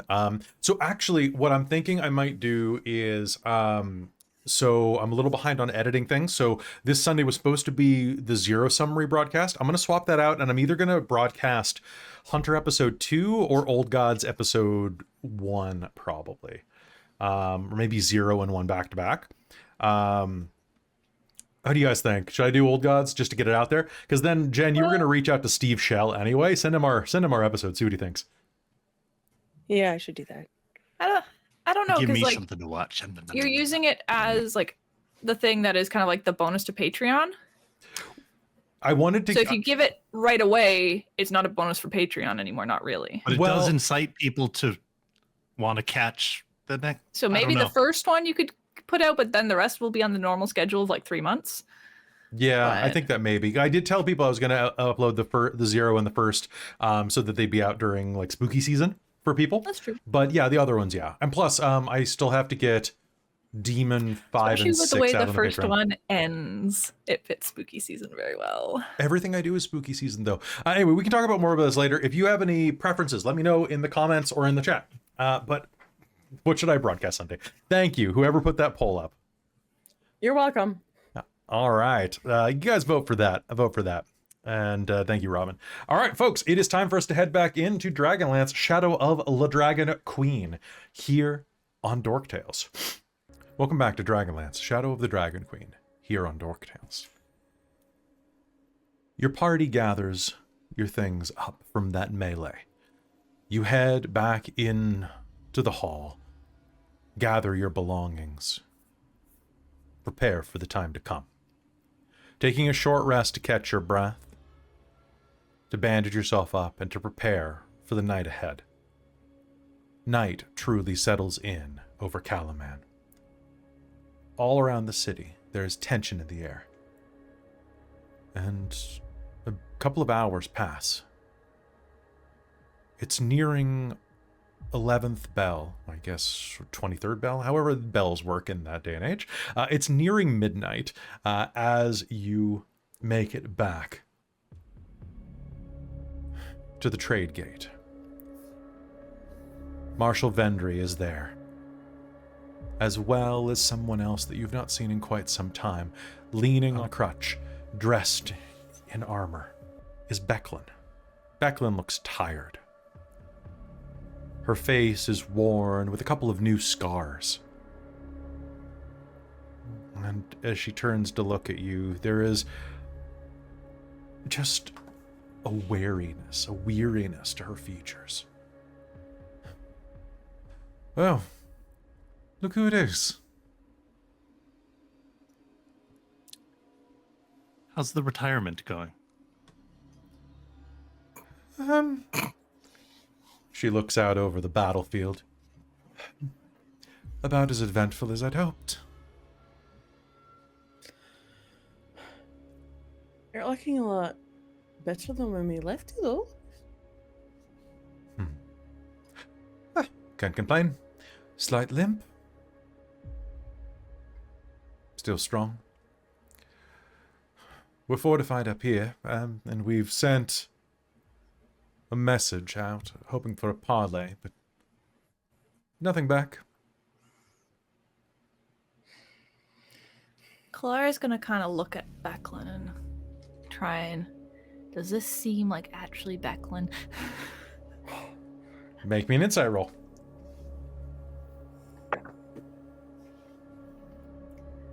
Where is my insight? That is going to be an 18. She seems like it. She raises an eyebrow at you. Yes? What was Ispin's favorite thing to say? Just about anything that came out of his mouth. So long as he could hear the sound of his own voice, he was generally in favor of it. Okay. I see that you're holding the shield now. Just gonna dart out and draw a quick X on Becklin's forehead. Stick. I'm They not can going. take on our shapes. Yeah. We ran into some Civic Draconians dressed as knights. Looking like knights. There have been But But they reports. hopefully don't know about this part. You don't think a password would have been? No, I guessed we their passwords used- before, so I imagine they could do it to us too. I see. Mhm. You're looking quite dapper, Aurontiros. And Hazeal. What a nice shade of red.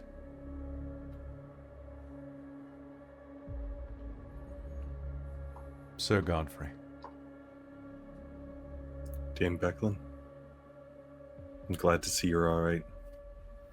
She scrunches up her nose in a way that implies that she was probably quite cute when she was young. Not something you would expect of Becklin. She kind of scrunches her nose up and looks at you. Is that Salomir's armor? It is. Huh. That's a story I definitely will have to hear. Gonna help a ghost rest. Hmm. You should take a look at the lance on his back, Becklin.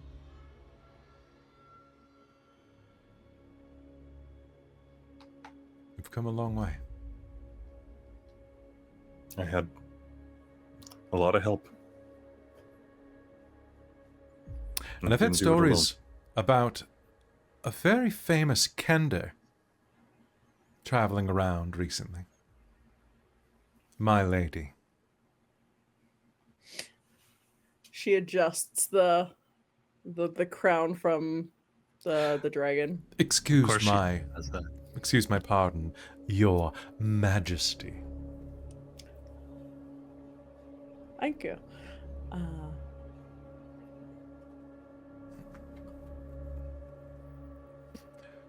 I would gladly have you in my court if you weren't retired. Perhaps as an advisor? Oh, that's true. Perhaps someday. In the meanwhile, we just have to worry about surviving for a few more days. No big. It's fine.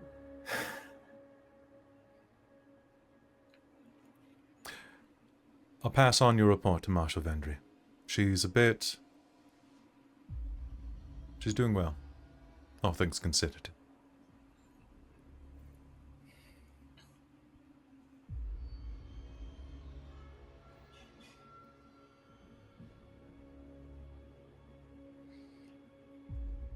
There's- Is there anything we can do? Patrol around. Make sure no more of those infiltrators are present. It's getting late into the night. I imagine that things are going to start getting a bit spicy. You'll hear clanging of someone wearing the armor of a Kalaman soldier running up. Dame Becklin, I have a report from Marshal Vendry. The Warrior's Gate, there's no one on the walls. It's left defenseless right now. We need a contingent over there. Let's go. Yeah. Show us the way. The fastest way to get there. Of course, follow me. Find out what happened. Keep it guarded.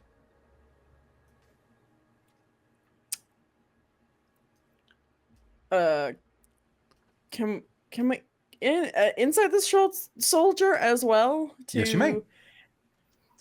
Go ahead. see if he's a little sussy. He's not a sussy baka. Aw. Wow. That's a 19 on the die. Hold on a second. 31 for insight. You know, he looks very stressed, very exhausted, and very sweaty. Okay. And he'll start taking you through the city. Just the 6 of you? Do you think that's going to be enough? You're the Green Shield Company, right? That's right. Yep. The heroes of Kalaman, heroes of Vogler, soon to be heroes of Kryn. It's fine. Humbly Mages, yours. 2 knights, the Kender Queen. Don't forget the Priestess. No. That's a lot of messages. That's a lot of names. Well, so long as you can help keep the gates closed, I'll call you whatever you want.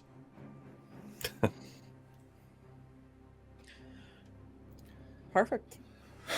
Let's go. Come. Do you know why it's was left unattended? Just people got killed? I don't know. I just saw it and came as soon as I saw. And as that occurs, you are going to hear a horrible roar overhead as you run through the center of the city. Above you, you are going to see an immense shape loom in the darkness overhead.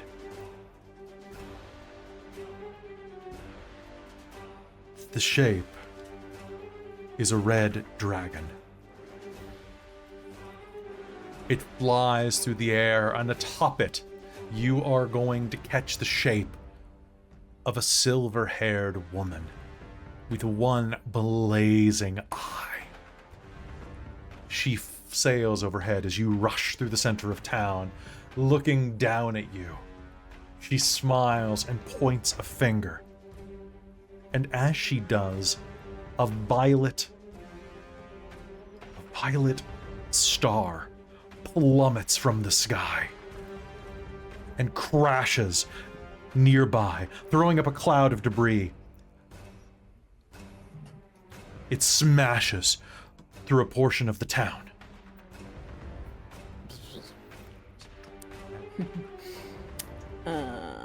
This is epic. A violet star crashes to the ground in front of you.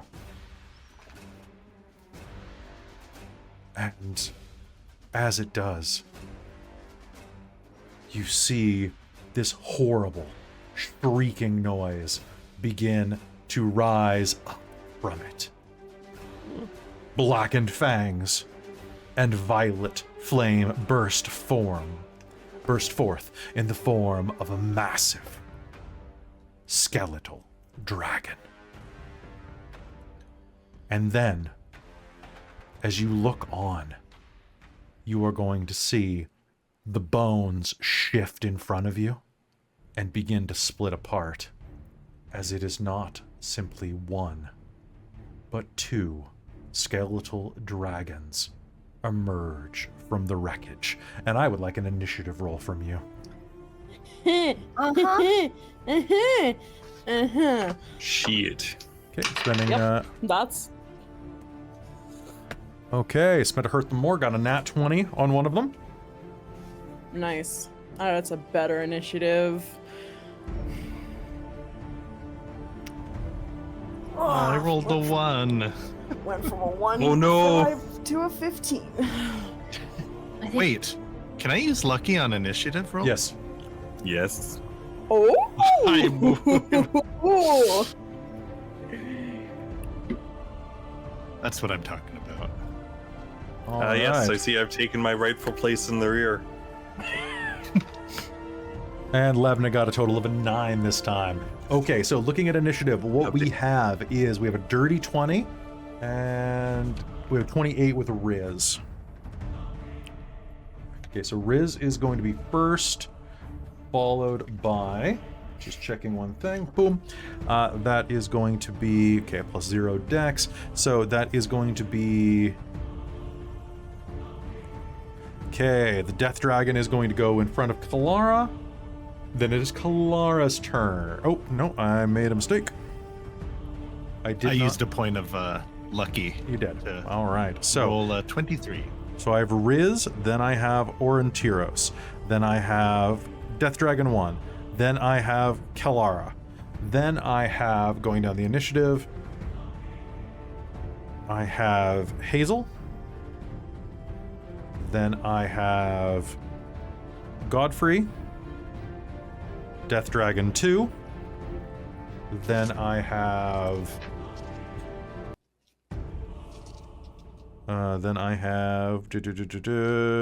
Lavna. All right. With that, let us begin. These two shapes break apart and begin to advance upon you. What do you do, Riz? Okay. Quick question for you, Kelly. For the Yes. mechanics of the boon you gave me of choosing one weapon to be a magic item, Yes. is it able to be swapped as either an action or bonus action, or no? No, it would be based on like a rest. Okay, cool. That is good to know, because currently her sword is magic. Mm-hmm. Cool. I was just thinking about my hoop hack. For And that, but- can I inform you of one thing before you begin this fight? Yes, please. Originally, this fight is one of these. So give it your all.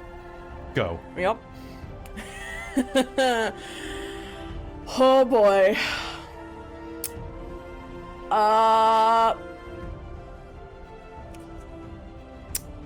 Let's try this.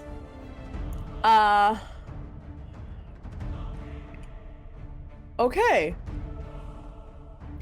I'm going to make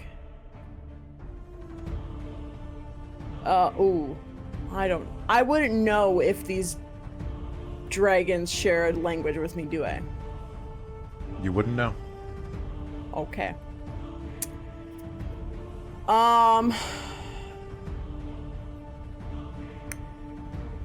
Cool. Common is pretty instead- common, I hear, though.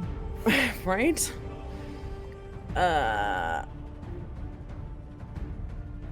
Okay. Yeah.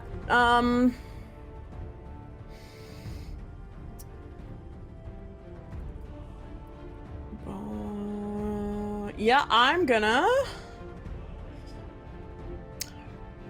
Riz is going to look at Death Dragon North.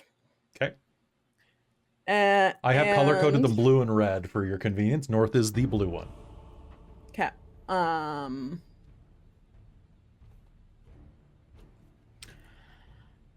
I'm gonna need him to make a wisdom saving throw. As Riz is like, "Oh, Dragon, you're just skin. You're not even skin. You're just bones. You're not really of a challenge, are you?"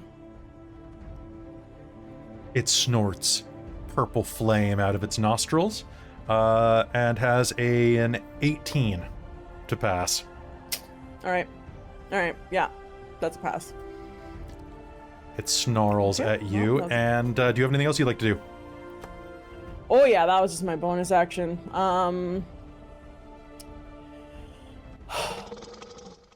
I think at that point, Riz is going to, as an action, she's going to, well, her move, shield move, 5, 10, 15, 20, 21, 30. She's gonna move up towards the dragons, and she's going to brandish her wand of magic missiles, and she's going to unload all 7 charges on Dragon Blue. Okay, the Northern Dragon, go ahead, give me your damage. Yep, hold on, I just need to pull up it. So that's... It's 7th level magic missile. Yep, so that means you're going to be rolling 94 plus 9. Yeah. 94. Whoops, I just wrote D4.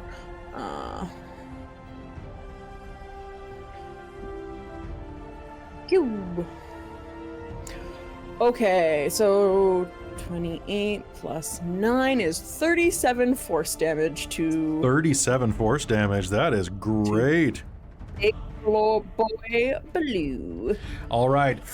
9 missiles of force surge out of your wand, slamming into this dragon, which is this immense shape made out of shadow, bone, and purple flame. It rears back and lets out a growl of frustration.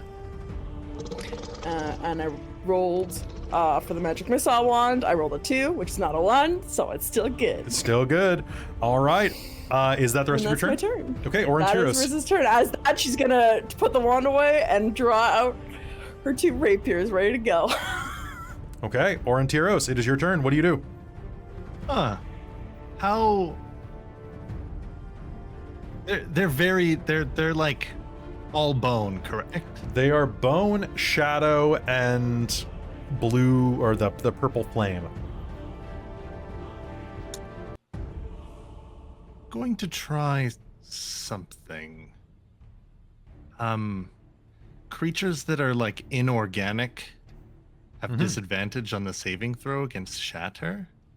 So I wouldn't know that, or Aurontiros certainly wouldn't know that, but I'm gonna give it a try. you're gonna try shatter. Okay. Seems logical. At the very And least, I'm it's going a good to- attack roll. So go ahead, give me shatter. What least level are you that, casting yeah. it at? Oh, there's 2 of them there, and they probably won't be side by side for a while. So I'm gonna go a little bit hard on this and go 5th level. Okay. That is the craziest roll I could have done. Dragon Blue got a nat 20 and will take 0 damage.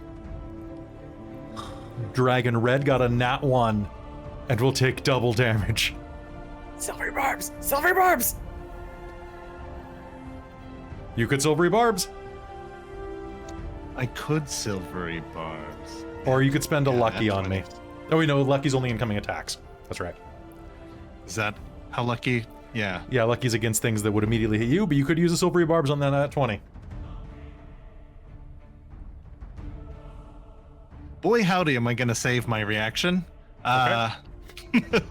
Okay. So which one So saved? the southern one failed catastrophically. The northern one saved. Oh, splitting up the damage. Okay, he gets away with it this time. He gets away with it this time. Gets away with it this time. All right, so the spell erupts out of you, dealing level 5 shatter. Go ahead and roll it for me. All right. Oh. That's so wild. Though honestly, I was just amazed.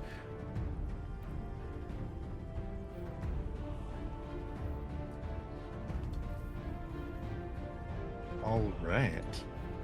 What do we got? Thank you, Google. That's not bad.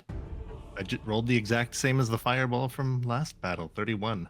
31. Okay. All right, shatter is going to slam. Oh, pardon me. It's not 31 because we're using our house rule. So that is 62 points of damage. As that one takes the shatter directly inside of its rib cage, almost blowing part of it apart. You see bits of bone fragment littering the ground, and as you do, the northern one is going to turn and look at you. What else do you do with your action? You still have your bonus action if you'd like. I'm going to move. Let's see, 30. Yeah, I'm going to move and take cover if I can. Behind some of the buildings to the north. That sounds great. All right. Do you have anything else you're doing with your turn? And that is my turn. All right. As you do that, the northern one is going to let out a guttural groan, is going to extend its wings and take to the sky, strafing around and coming here. It opens its maw and lets out this cone of purple fire. I need Godfrey, Levna, Kelara, and Hazeal to all make me a dexterity saving throw.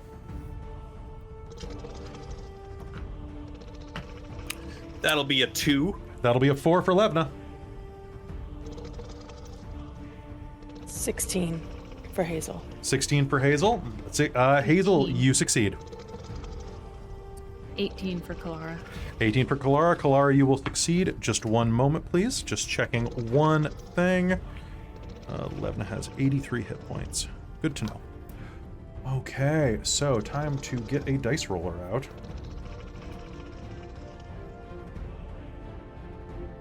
All right, so on a failed save, you take, pardon me, on a success, you take half as much. So Godfrey and Levna are each going to take 41 points of necrotic damage as this coats you with horrible fire. The rest of you will take 20 points of necrotic damage as it wreaths out at you.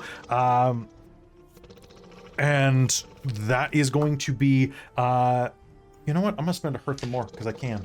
And it is going to do a flyby swipe and try to hit Hazeal as it goes by with its claw. Hazeal, may you please what? Use a reaction. You can try, yeah. What are you going to do? I have brace, so if something moves within my threat zone, I can attack it by using a superiority die. Okay, please do. And I would like to cast Shield. Okay. That sounds good. Its claw is going to miss you. Not by much, though. As it slashes by, it is going to slam into the side of your shield. And as it does, that gives Godfrey the pivotal chance to try to stab it. Godfrey, make me an attack roll. Does a 30 hit? A 30 does hit. I should hope so. Roll me damage. So close to a crit, but not good enough. I'm guessing they count as dragons? They are dragons. Yes, that's good. They're technically large undead, but honestly, if the Dragonlance doesn't work on a lesser death dragon, I don't know what it works on. So that's a house rule that I'm calling right there. So is it technically moving through threatened spaces? It's moving above you. Oh. I've got 10-foot reach too. If that helps. I figured if it was hitting Hazeal, surely that means it's within 5 feet even above. It is, but Chris, do you remember the rules for flyby attacks? Is it that if you don't have a fly speed, you don't? I believe that they don't trigger attacks of opportunity for moving out of the threat zone for a flyby attack. If you don't have flight as well. The owl. Yeah, or just in general. The only reason I'm doing that is because of the feature I have. Okay. It's just the one time that something finally is close enough to me to get potentially don't worry. opportunity. Don't worry, I have something in the dungeon up ahead for you. Okay, Godfrey, what'd you get? 34 damage. 34 damage is quite respectable. That is going to be some math. Okay, perfect. It is going to crash past, lets out this horrible growl again as the Dragonlance pierces into its ribs, and it is going to land on the nearby rooftop. And prepares to breathe fire again. Kelara, it's your turn. Okay. So in her estimation of them, they are undead. They are definitely undead. Pretty obviously undead. You can see their skeletons. Okay. I cast Dispel Evil and Good on myself. Ooh. It is a target me thing. Okay. So for the duration, they have disadvantage on attack rolls against me. Okay. And I'm gonna move out of the way. That sounds good. Yeah, getting fact, away from a cluster is probably the best idea. I'm gonna try and move down next to one of these buildings to try and get some protection. All right, sounds good. Do you have anything else you'd like to cast? No, that was an action spell, so unfortunately that is... And at 5th level, it means I can't cast anything else, so... Sounds good. All right. Hazeal, you're up. What do you do? Okay. Levna and Godfrey are nearby. I am going to twin spell haste. Oh, nice. Sounds good. All right, so moving up to them, you are going to twin spell haste. Yep. And then I am going to do similarly to Kelara and move for some kind of like building cover if I can, but not where Kelara is. Okay, what's your speed? So that was 5 feet. Then you get Because 5, let's 10. not cluster. Okay. So you can move among the ruins of the building to the south without a problem. And that is your turn. Okay. Yes, it is. Godfrey, you're up. What do you do? Okay, the one that's closest, how high up is that? It's a 20-foot tall building. And it's I mean, it's perched on on the top building? of it. It is on the building, yes. Okay. Ooh. And the other one's on the ground. The other one is on the ground. I'm going after the one on the ground. Okay. So yeah, see what you can do. So it is 5, 10, 15, 20, 25, 30, 35, 40. It's 55 feet, so that's going to take one of your actions. Nope, because haste plus double Oh my god, movement you're speed. absolutely right. Okay. Hazel for the win. Here's hoping. All right. I hope. And I'm gonna stab this thing a couple times. Get rid of that one because Godfrey, as you rush toward it, you will see as this thing rears from the shatter spell, one of its ribs has a piece of parchment pinned to it.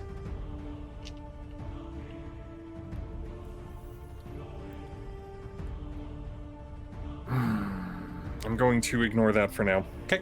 I'm guessing it's the parlay response, and I'm going to Maybe. stab this guy. I'm going to use my precise strike and give myself advantage because gotta make this work. 27. That'll hit. Okay, not too good on the damage though this time. So that would be 11, 19 damage. Okay. That's number 1. Number 2. Ooh. I'm guessing actually 19? 19 will hit. Oh, nice. Awesome. So that would be this is much better. So it's 10, 15, 20, 22, 30 damage. Okay. And then finally, extra attack because of haste. Already worth it. Thank you, Hazel. Yep. That will be a 30 to hit. Okay, that will hit. For 10, 18, 23 damage. 23 damage. Okay, the Dragonlance lashes out and with the divine might of Paladine strikes into it once, twice, 3 times. You can see the purple flame that animates it struggling against the might of that glowing blade as it pierces deep into it. But the Death Dragon still stands, grievously injured. You got this, Levna! And I'm going to use my bonus action to give Levna bolstering rally on Levna and give Levna 16 temporary hit points. Oh, thank And I'm God. done. Okay, so plus 16. And it is the Death Dragon's turn. It turns and looks at you, and as it does, lets out a horrifying roar and is going to charge you. Let's do it, buddy. What's your armor class, please? That'll be 21 thanks to haste. Okay, oh, good. Okay, so the first one's only going to be a 15. So it's going to snap its bite at you, and you are going to dodge out of the way, kind of parrying it with the Dragonlance. Ooh, I'm going to roll a hurt the more to re-roll that boy, but I'm going to use the This is special. the way. And that's a nat 20. Or is it? Yes! Silvery barbs? I was saving my reaction for this moment. Smart. So Cal, smart. Aurontiros leans out and goes, or is it? And casts silvery barbs. Not one. Nat 1. Nat 1. Oh my gosh. All right, Godfrey, you may make an opportunity attack as it tries to slam its blade or its claws down into you. The first one, it tries to bite you. You buffet it out of the way. It raises its claws and scratches across the front of your armor as you dance out of its way. And as it comes forth one more time, it goes, Sormir. and tries to slam into you with its claws. But as it does, there's a bright flash of light that streaks out from your white-robed friend hiding behind a building, dazing it for a moment, giving you a chance to stab. Make me an attack roll if you have not used your reaction. I technically did for this round already from Did the you? first one. Yep. And that is When the you way hit it on works. You only flyby. get one per round on the flyby one. But you just had your turn. It's for a round. But For you reaction. get But it it back goes when for your turn. your round starts. Oh, I'll take Yeah. it, sure. It- You have a resets. reaction, but everything refreshes at the beginning of your turn. Yeah, it I'll starts take at it. your turn. So yeah, Sure. no, you have that. And who did you give the advantage to? Yeah, who do you give advantage to? You, buddy. Yes. I You was okay. hoping have you'd the say that. advantage. Oh, that's a 19, so 31. That's a hit. Roll me damage. I was hoping for. You know what? I think this is a good point to. I'm gonna Divine Smite. Do it. Because why the heck not this time? I was hoping for a crit, but you know what? All right. Oh, holy crap. Okay. Sorry. Lots of dice here. So that's That's okay. 16, 21. I'm 27, 34, 40, and 43. This thing looms above you, stands up, and goes to smash down at you. As that streaks in, you slam the Dragonlance into its rib cage, and there's an explosion of white light. How do you want to do it? Oh, nice. All right. You know what? I'm going to pierce it right through the skull, and as that's the Dragonlance is going through there, that radiant light from that divine energy is going to shatter the skull, and I'm going to grab the note as it falls apart. You absolutely will. You have the note on you. That is the end of your turn, and that's the end of its turn. Levna is going to turn and look at you and go, "Thanks." And is going to turn around, look at the dragon on top of the building. Oh, he's going to do something stupid. She has haste. She is going to rush to the north where there is a cart leaned up against the building. I'm going to make an athletics check. And that is a 16. She is going to hop the cart, climb onto the roof with her extra haste movement, and is going to come up behind the dragon where it's perched. And so what did you gave her temporary hit points, right? Okay. And she's going to take 2 attacks. That is going to be 2 hits with the magical sword. Neither of them crits, but still good. First one is only going to be 1 point of damage. Wait, does she have Great Weapon Master? Does she normally have 2 attacks and then haste gives her a third? You're right, she totally does. Cool. Thank you for reminding me. I honestly forgot about the haste besides the movement. So That's fair. 11 proficiency bonus, battle readiness, extra attack, improved defense. Okay, cool. So she's going to do that. The first attack is going to hit for a total of 6 points of damage. The second one is going to hit for a total of 7 points of damage. So, it's not great, but still happening. And then is going to make her attack with haste. And that is a crit. Yes! Thank you, improved critical. Go, Levna! And that one is going to be 15 points of slashing damage to the creature as she rushes up, getting real sick of dragons. As she stabs it from behind once, twice, 3 times, and is going to use her bonus action to use Second Wind and regain 15 hit points because, my god, that breath weapon. All right, top of the initiative, Rizira, it is your turn. What do you do? Lovely. Rizira is going to look at the dragon on the ground, give a thumbs up to Godfrey, see Levna up on the roof and going, "Hey, You don't get all the fun up there. And Riz will start running. She'll run 20 feet towards the dragon and then whoosh, whip her Kaganesti Forest Shroud and misty step up to the roof, gaining advantage on her first attack with her green flame blade. Okay. Come on, baby. Come on.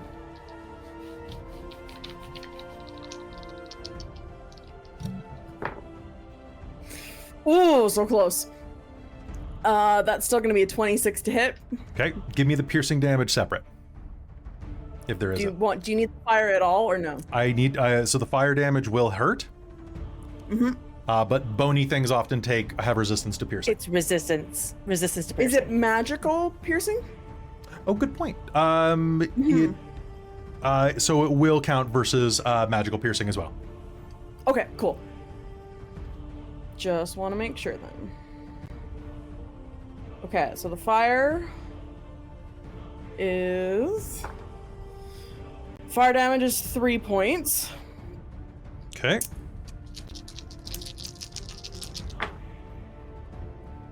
And then the piercing.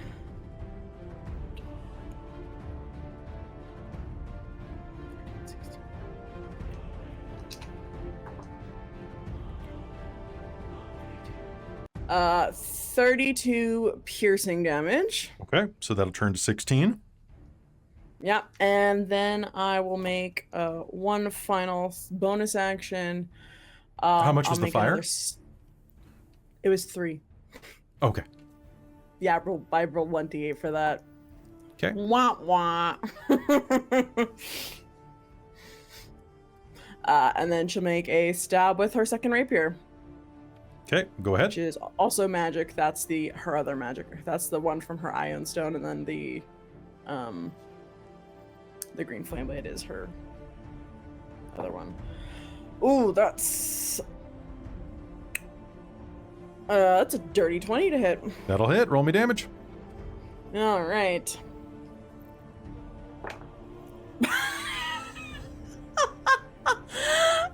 It's resistant. Oh wait, it's plus. No, it's not. So, if a magic is a +1 weapon, does that count if I'm not also applying my It always accounts. modifier? That's the weapon. Okay. The weapon is So independent. 2 points of piercing damage. Perfect.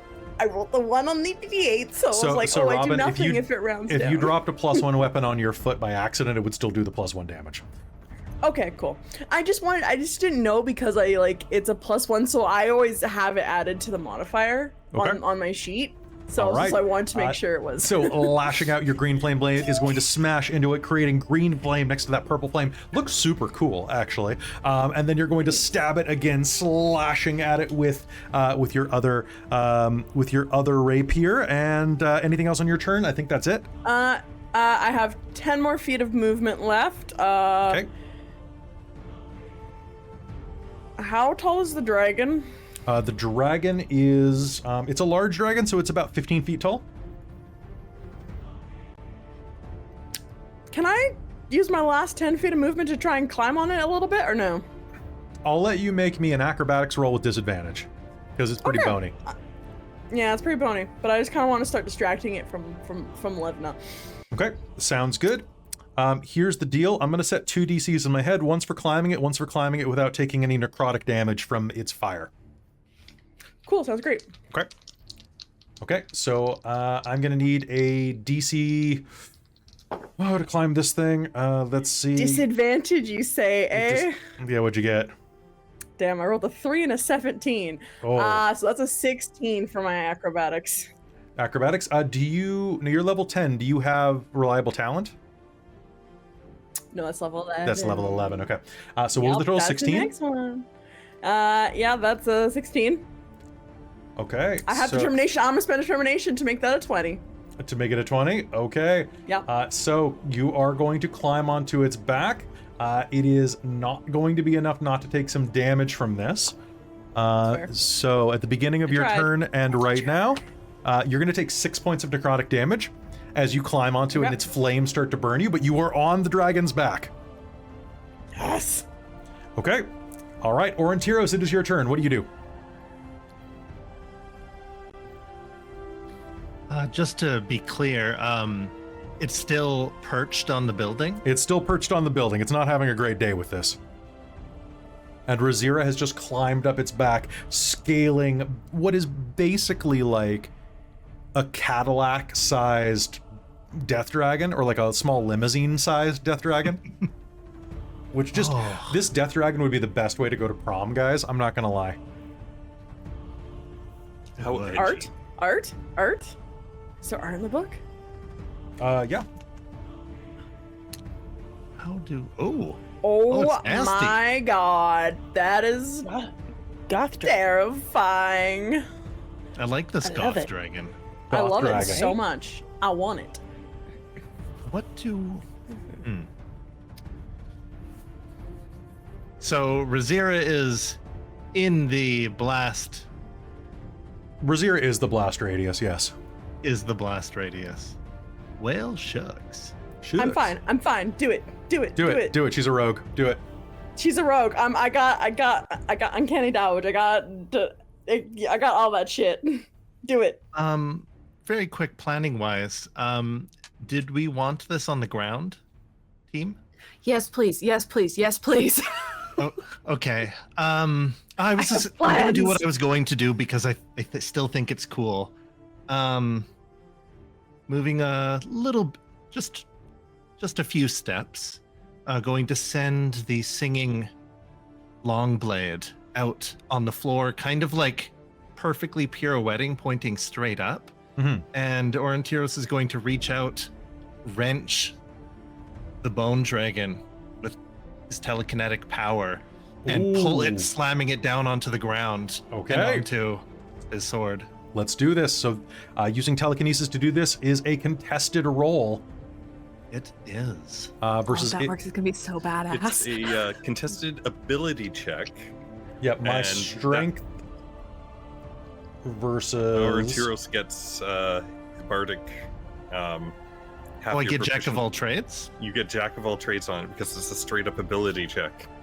Okay, you can try to use a huge or move a huge or smaller cheat. You make a ability check or spellcasting contested by the creature's strength check. I'm gonna use my determination. Smart. Okay. I rolled a 19. Nice. A 19. So what is Plus your my total? spellcasting. Yep. So that's 5 plus Jack of all trades is a 7 plus determination. So that's 19 plus 11. 10. So you got 30. Yeah. Yeah. Oh, sorry. Yeah, 30. Yeah, Holy 30. crap. Reaching up with the spell of telekinesis, you wrap around it. Now I warn you, lesser death dragons are incredibly strong, which would be unfortunate for you if I hadn't only rolled a 20. Yes! Sorry. With a wrench, you pull the death dragon off, plummeting it down onto your blade. I'm going to give your blade an extra d6 of damage from the fall. Oh, all right. Do I need to roll I guess I need to roll an attack for that now. Yeah, go ahead and roll an attack with advantage, though, because you're just spiking something onto that sword. All right. And because that was Dirty dope as 20. hell. That's going to Thank hit. you. Roll me damage. So your damage is going to be your sword plus an extra d6. Right, 4 and 5. Okay, 13. Rizira, can you make me just a deck save to hold on? Or a strength save? Oh, perfect. What was I your will total do count? Dex. 13 total. 13 total, okay. And that is technically slashing damage, so I'll let you have that. Okay. Okay. What'd you get? I got a 15. Okay, so you were going to hang on just barely as this thing slams into the ground. You are going to take half damage from the fall, which means you're going to take 1 point of bludgeoning damage. So I succeeded the dex check? Oh, you're right. So you're going to uncanny dodge? Perfect. Yep. Well, it's, is it in... It's a dex save. Yes, but I'm... Oh, you're right. So you're going to take none. Yes, I'm just wondering if that's a reaction or if that's just an innate ability. I believe it's an innate ability. Cool. I will double check, because if not, I will wait. Yeah, double check, because I'm just thinking but Death if Dragons not, right now. so it's either 1 point of bludgeoning or nothing. Or none, exactly. All right, the Death Dragon is on the ground now. It is going to look up and rage as it plucks itself off of your blade. Aurontiros, it is going to look directly at you, and with a roar is going to charge you. Aurontiros, the first attack is going to come at you. It is going to lunge at you with a bite attack. That is going to be a 16.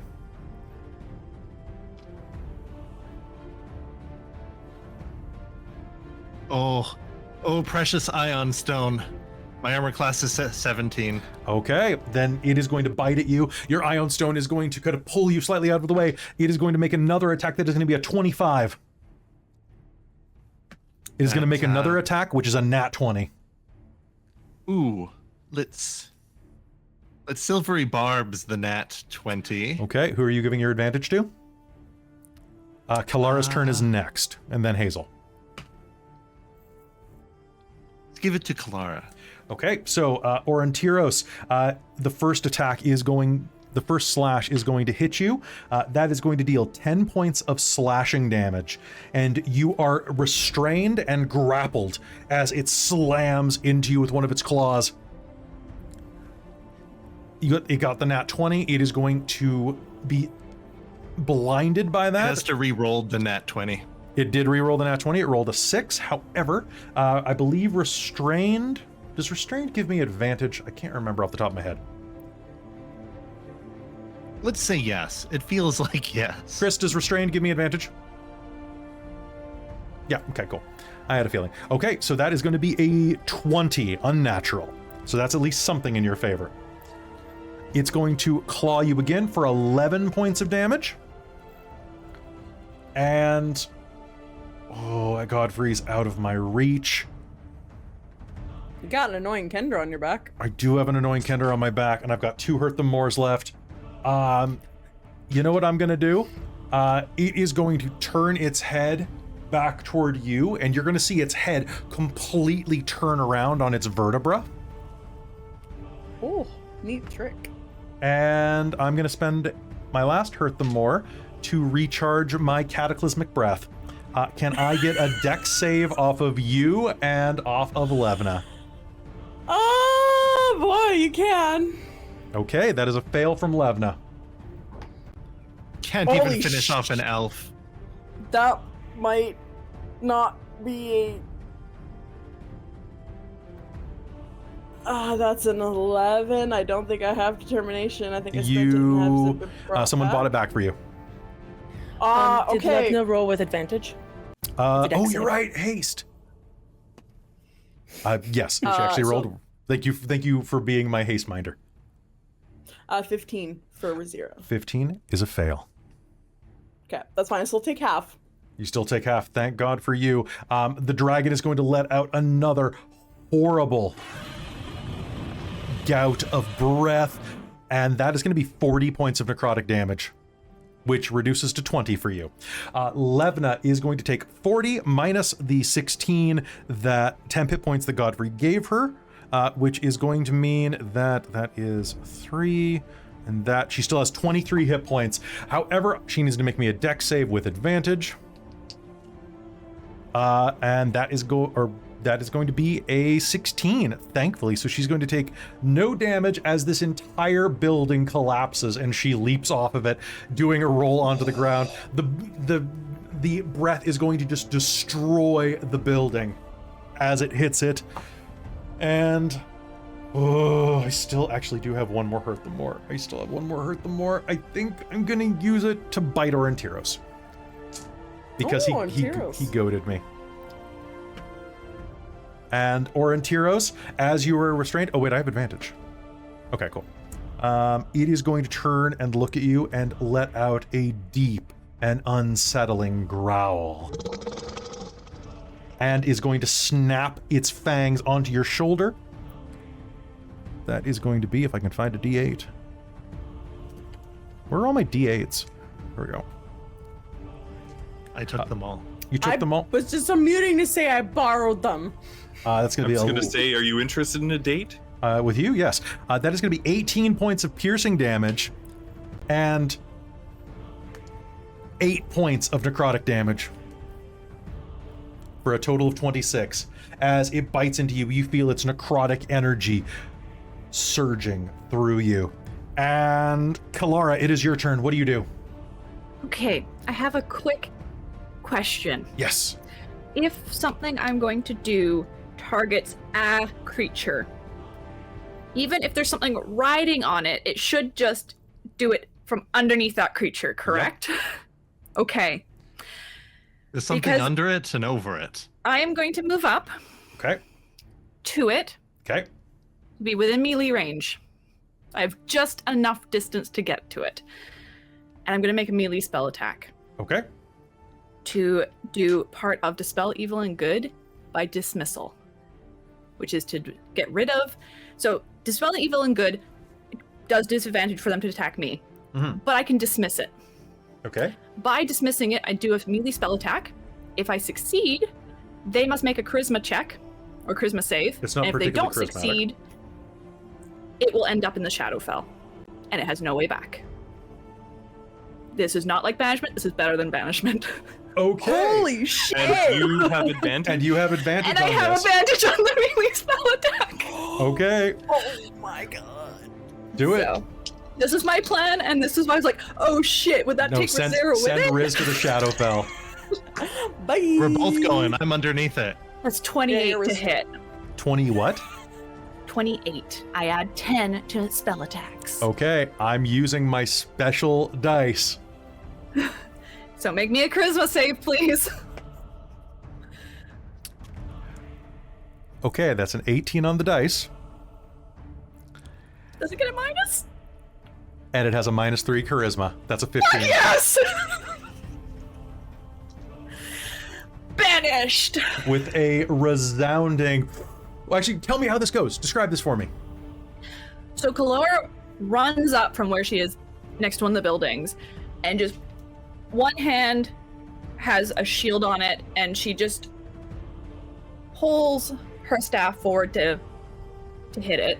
And all this light that's around her, that's been protecting her, flows down the staff into it, and just pop, and it's gone. And Rizira kind of hangs in air for a moment before hitting the ground. Rizira hangs in Very the air long enough to like elegant. look down and notice that there's no ground and go, oh, and then fall. No, what she does is she looks down, looks up, looks to the audience, then falls. Yeah, that's what's gonna happen. Rizira breaks down. the fourth wall. Sees Aurontiros lying on their back. Oh, I fall on 'cause they've been- Aurontiros! Blood is going to spray out of the wound. And with that, this combat is over. Folks, can I tell you one thing about these lesser death dragons? Yeah. The cataclysmic breath, if it reduces you to 0 hit points, you automatically die and immediately raises a zombie. Wait, does that mean we can't be...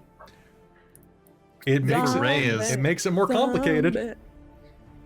Zombie. Oh, because no healing spells work on undead. No. I know. That's why I was like having 2 of these things. The book only wanted me to have 1, but I wanted this fight to be fun. Anyway, the fight is over as you drop to the ground. What do you This want whole last turn, I've been panicking that I wouldn't be able to use that part of like the 5th level spell.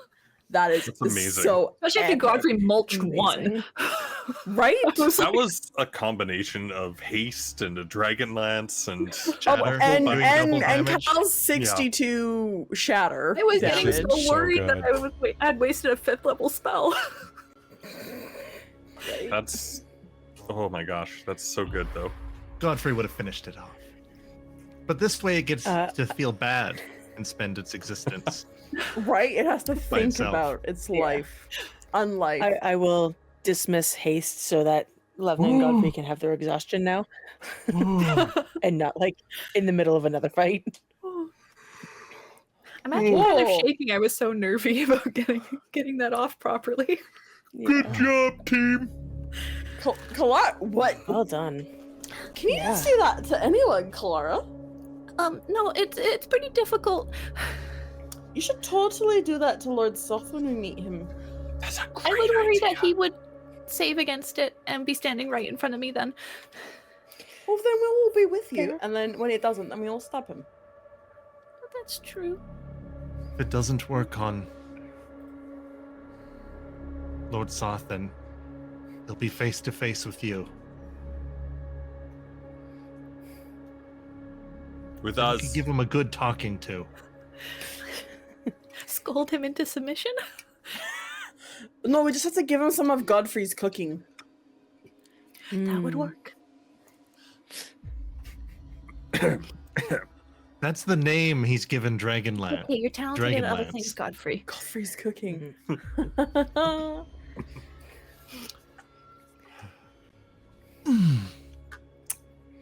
Oh, those things were. What's the parlay note say? Oh yeah. As you unfurl it, it says, What? "Thank you for your invitation. The Dragon Queen sees you, and I am the fire in her eyes. The end comes. It is the Dragon Queen's will." There is no signature, but given who set the dragons upon you, there's no doubt that this was written by Consalti Fire Eyes herself. Hey, Rizira, Yeah. if you ever see that person again fly Mhm. over, Yeah. we should all try and take some pot shots at it. Yeah. All right. I think it would be fantastic if she was riding on that dragon and you just used your Hoop back. and just, you know, like right in the helmet like you did that other one. Oh yeah. You're right. I think I'm gonna if we have a moment, if you want to take a little bit of a tiny rest. The other gate is undefended. Oh right, we need to get going. Right. What do you do? Riz will remember that and push Mhm. through. Gonna Yeah. she'll switch her magic to Rupak. Is anybody At another below half hit points? Levna and Godfrey are Levna. very hurt. Yeah. Levna and Aurontiros? Yeah. And yeah. Okay. Aurontiros Um, as well. Channel Divinity. Divide 50 between you. I'll take 25. You take 25? You can only go up to half though. with Okay, that. I can take 18 of that then. Okay, I can take or 14. And then the rest for Godfrey? Is anybody else below half? Because it can only bring Yeah. you to half. Yeah, I'm not below half. Oh no. Same. Okay. Well, unfortunate, but But it's still. the least way they the got the channel half. divinity works. So Yeah. All right. Do you make your way over to the Warrior's Gate to the south? Yes. Yeah. Yes. With haste. With But haste. not actually haste. As you make your way to the Warrior's Gate, find yourself limping a bit as you head to the southern gate. And as you do, familiar sight, a somewhat disheartening sight, awaits you. The Warrior's Gate stands open, though its portcullis remains closed. No guards are in sight, and it is... Well, and beside the gate, the guard's room door is ajar. On the other side of the portcullis, several figures wearing Dragon Army uniforms pace back and forth. As you rush up and approach, you are going to see that the portcullis begins to open. Now, the 6 Dragon Army officers are there on the other side of the gate, waiting patiently. And as you approach, their weapons are ready and they watch you intently. The Warrior's Gate, the portcullis gate, is this small building to the left. As you approach, what do you do? So I the would like to gate cast on the is- ones in the gate. Okay, on the ones on the other side of the portcullis? Is the gate the portcullis open? It is opening being- slowly. It will open in about 3 rounds. So How it must many be opening minutes? from somewhere. Yes, Yeah. Yes. and the portcullis gate controls are inside of a small building. Yeah, Just Riz would like to. Do we hear anything going up from the? you definitely will hear the portcullis rising, and the Yep, sound of but- gate controls, which these gate Alright. controls are not automated. So Kelara, Okay. you said that you would like to cast something. What would you like to cast? Flame strike. Oh shit! And It's a 40-foot. I'm just curious. We didn't short rest or anything because we were You did not. rushing You rushed here. right here. How many minutes since the battle? Probably about 10 to make it across the city. 10 to make it across the city? Yeah. Okay. Flame strike. I would like an initiative roll from everybody. We'll start off with the flame strike though. So I think, they've changed the grouping of them. They're farther apart. What the fuck? Damn. Just got another nat 20. Never mind. I can't do that because it won't Okay. hit them. Okay. So. They You- were clustered a bit more before. Flame strike is wonderful that you do not lead in line of sight for it. It's only a 20-foot radius, though. So it You only could do hit it 2 of into those. you could do it into the room where the portcullis wench is.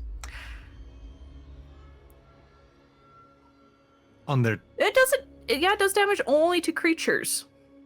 Yep. Okay. Yeah, I will do Just it in the as room a- instead. You can still do Oh god. Okay. Okay. once- So they need to make a dex saving throw, please.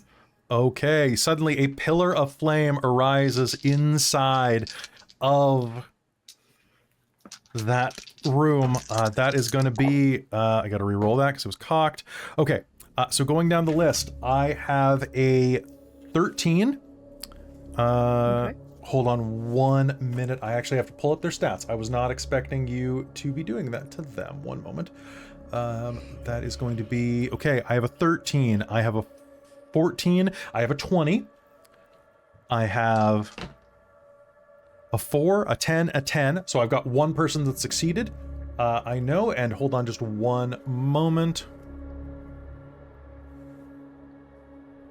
Okay, and here comes the moneymaker. That is going to be a 5. How much damage is that? Okay.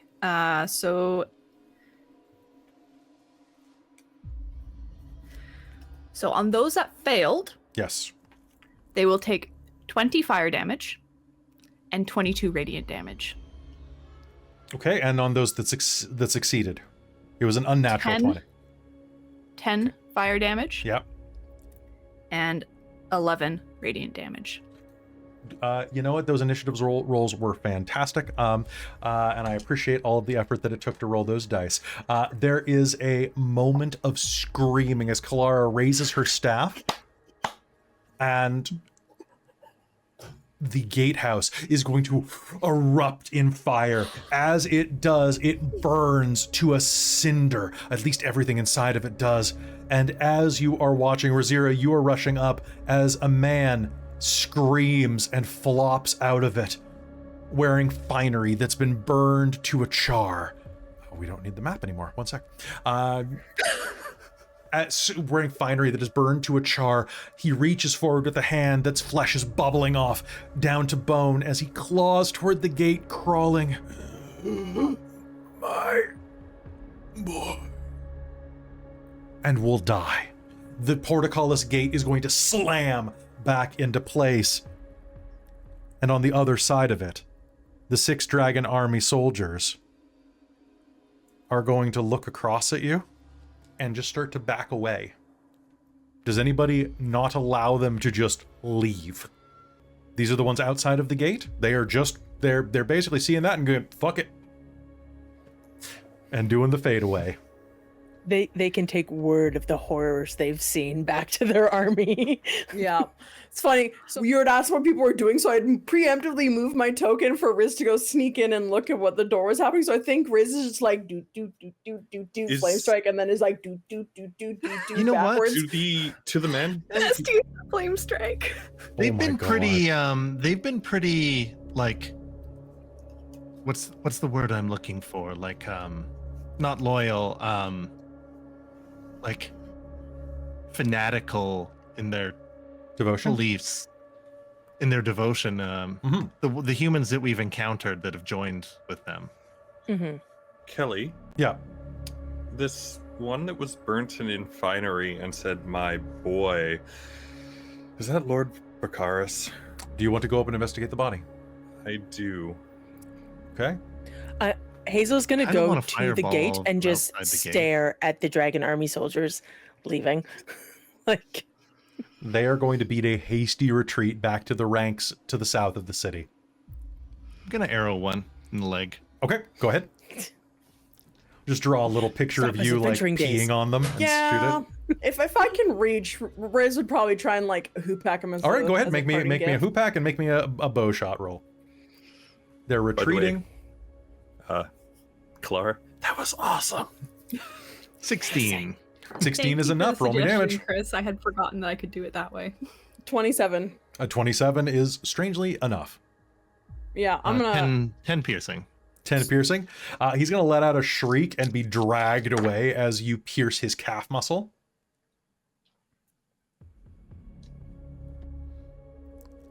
And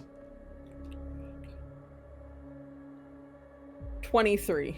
23, one of them is going to reach over to grab his wounded friend, and your bolt is going to hit in the side of the head, denting the helmet and knocking it to the ground. And that one is going to let out a shriek, and they're just going to like beat feet, basically. All right, make me an investigation roll, please. While they're investigating, since the range of the longbow is 150, Okay. I'm just gonna keep going. Okay, you're just going to keep peppering them. That sounds good. I'm just gonna keep going. Okay, do Yeah, me the a favor. 100 feet range on the thing, so. Hazel's not aiming for anyone, but is going to start like shooting flame bolts because it's 120 feet. Okay, I'm going to assume you're just going Yeah, to cause just a pick them off. you're just going to cause a ton of Yep, trouble there. Pick them off. Yeah, Okay. scare them real bad. Just. Okay. Yeah. It do- Basically. it doesn't The more matter if you enemies hit them. maim, the less to come against us. All right. What did you get on that roll? A 14, was it, Godfrey? 14. Yeah. As you lean over the body, you will recognize the many rings and other pieces of jewelry belonging to Lord Baccharis. Checking his body over, you'll see that the flame strike did not completely burn his clothing to ash. Some of it was quite resistant. And you'll see that there is a leather pouch on his waist that contains quite a lot of gold inside of it, as well as a letter that somehow miraculously survived the flame. Let's take a look at the letter. Is it specifically gold or is it steel? Like, are they bringing gold back? It would be They're steel bringing it coins. back? It would be steel coins. Thank you. Oh, okay. I was just curious if like the Dragon Queen was trying to Bringing gold back. bring it back. Yeah. Bring gold back. Stop trying to make gold happen, Shadow Queen. As you unroll the scroll, the missive, it says, Father, the dragon army sends its greetings and a proposition. Avoid the doom in store for Kalaman.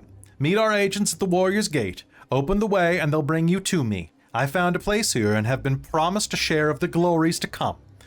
You can have the same if you embrace the Dragon Queen's will. Signed, Baccharis.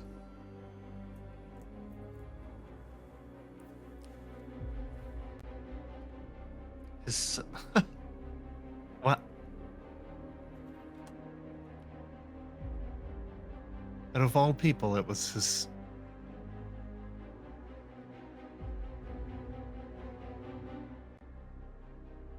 He thought his son was dead.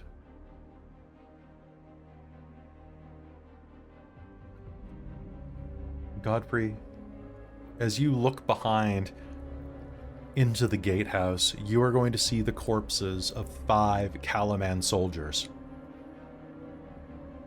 Likely an honor guard or perhaps defectors. Burned to a crisp.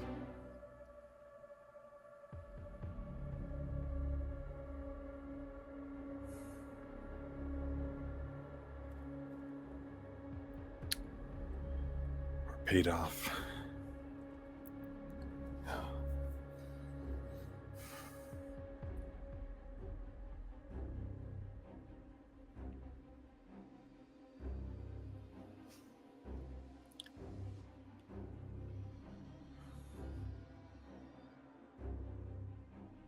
He's not wearing like with the other defectors. They're not like wearing like dragon armor. No, they're wearing Or anything. they're wearing the armor of Kalaman soldiers.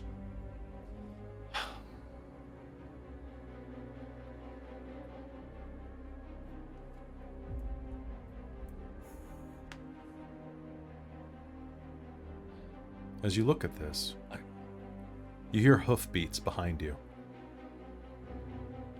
A horse is riding up to you. Atop it, a familiar face in Solamnic armor. Darrett rides up. My friends, I heard the gate was undefended. You can see behind him a dozen Kalaman soldiers. We heard word that the soldiers were moved to other parts of the city by the council. What happened?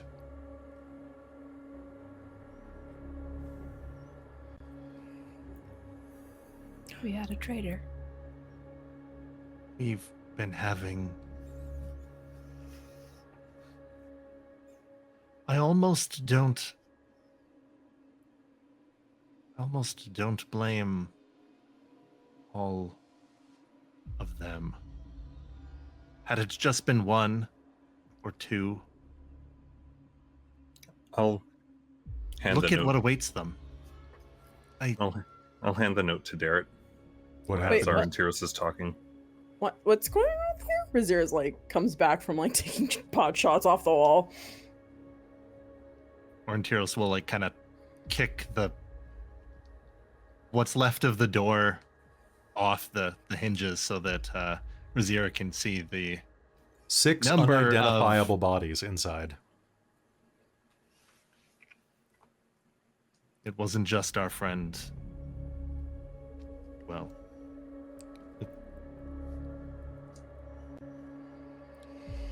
So, are you telling me, Aurontiros, that these were more of those Dragon Army soldiers, dressed like Kalaman soldiers?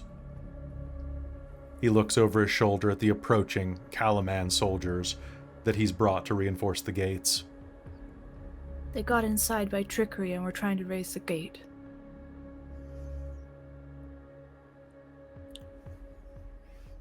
Perhaps, and Godfrey will look back at Lord Vicaris's body and say, perhaps they appeal to a familial connection to get inside the city. Well, man, you heard. Let's get those bodies out of here. Secure it. And as they do so, Darrett will turn to you, Kelara, and mouth thank you.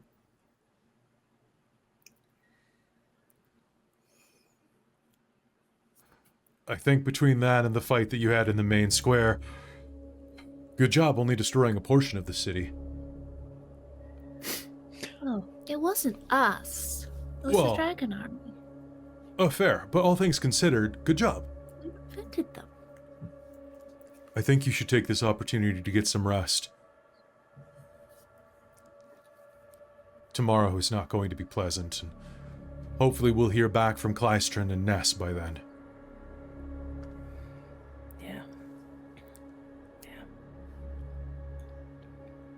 I'll take over Godfrey's, I'm going to just look back at Vicaris's body and just quietly whisper, like, I hope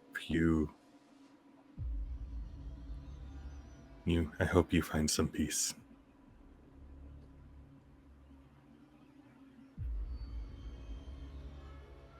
Is anyone doing anything else before they head back to the knight's quarters to rest? Garrett. Yes, Aurontiros.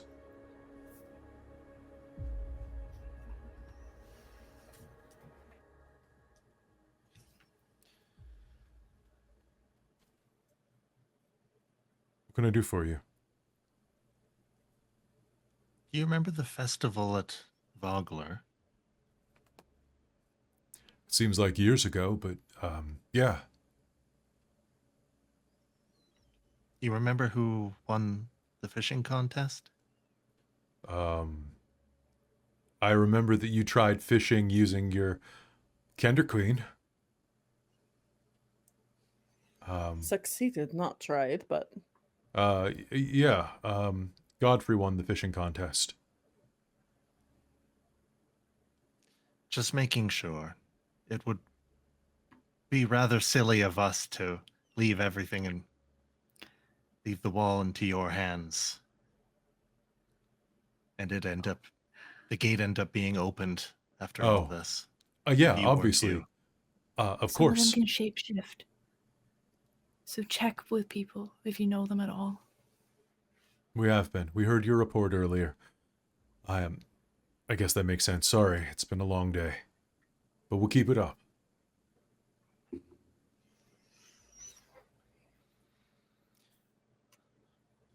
They're just playing with us, aren't they? They're testing the defenses. These are jabs. Tomorrow, that's when the haymaker comes.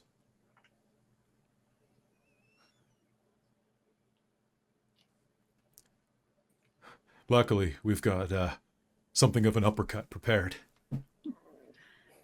I was gonna say the problem with haymakers is that it throws you off balance. So Yeah. I get guess. him back. Kelara? As a player. Yes. Sorry, question. I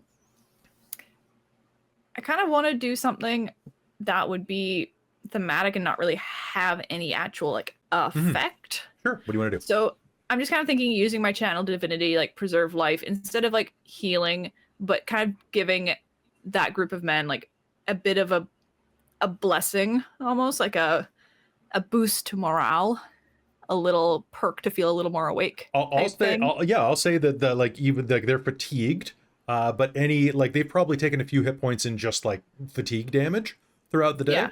Yeah, So, I like, think that's absolutely fine. Raise the level of exhaustion or something like that. Sure, yeah, the soldiers there, the Offer men and them women with that it. are there would be very well benefited by that. Can you make me a religion check? Sure. Let's see how well you do this. I'm gonna play a song of rest if I'm allowed. Mhm. Oh, Aurontiros won't be here. Just to 21. 21. sell that, to sell the feeling of being And I just kind of want to do it inspired with a little bit of like the glowing light, like the radiant. I'm type playing thing. her off. Just kind of drift between them as they're working, touching them lightly.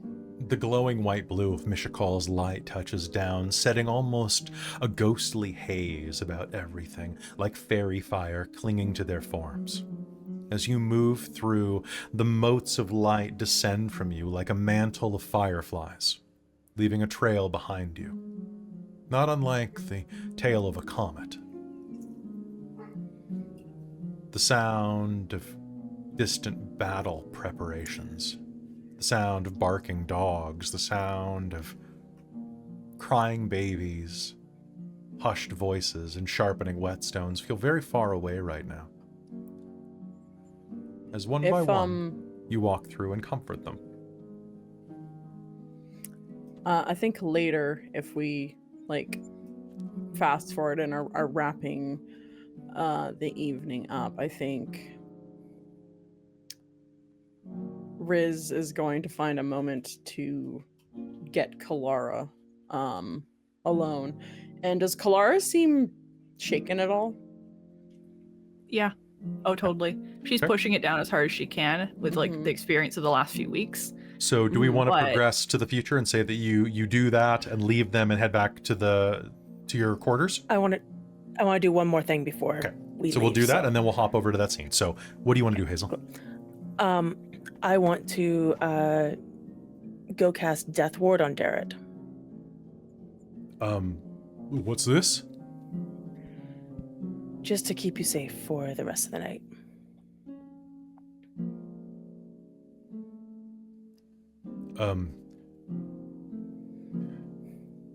Might I touch you?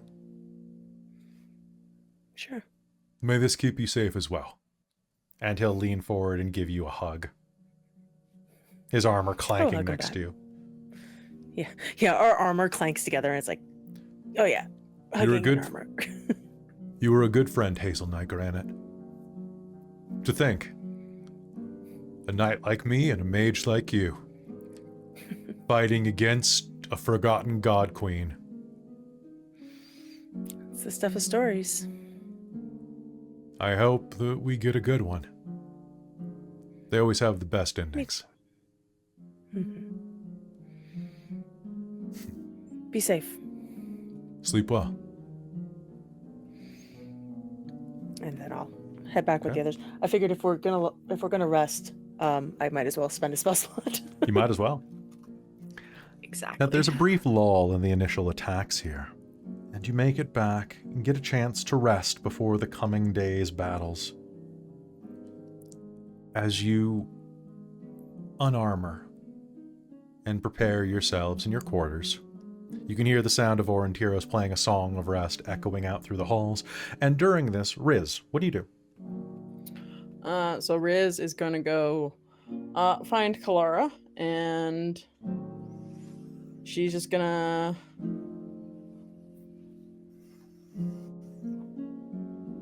kind of almost sneak up on her, but at the very last second announce her presence, and then she's just gonna like, she hasn't cast this before, so she doesn't quite know that she does this, but she's like, all of a sudden she just, a few dancing lights will suddenly just emerge from Rizira and kind of like light up the room a little bit, and she's just gonna be like,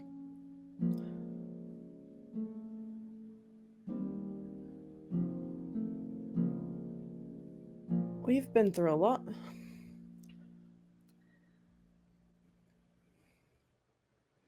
It's been so long, but it's not been that long at all. I don't know how you're feeling about today, especially the gate situation. But I just want to say that you didn't know, and that was something that honestly still hurts me to this very second. I think this is gonna be something that stays with me the entire time, this sort of feeling. It reminds me of when I tried to take that thing out of that, was it elf? I forget the guy that you killed by doing It was a surgery. human. That human that we rescued, and I thought I was going to save him by taking a little bit of his, by taking it out, and me being the direct cause of his death. I don't know if I felt fear before, but I definitely was not okay with myself. I was apprehensive about my strikes before, when I've never been worried about.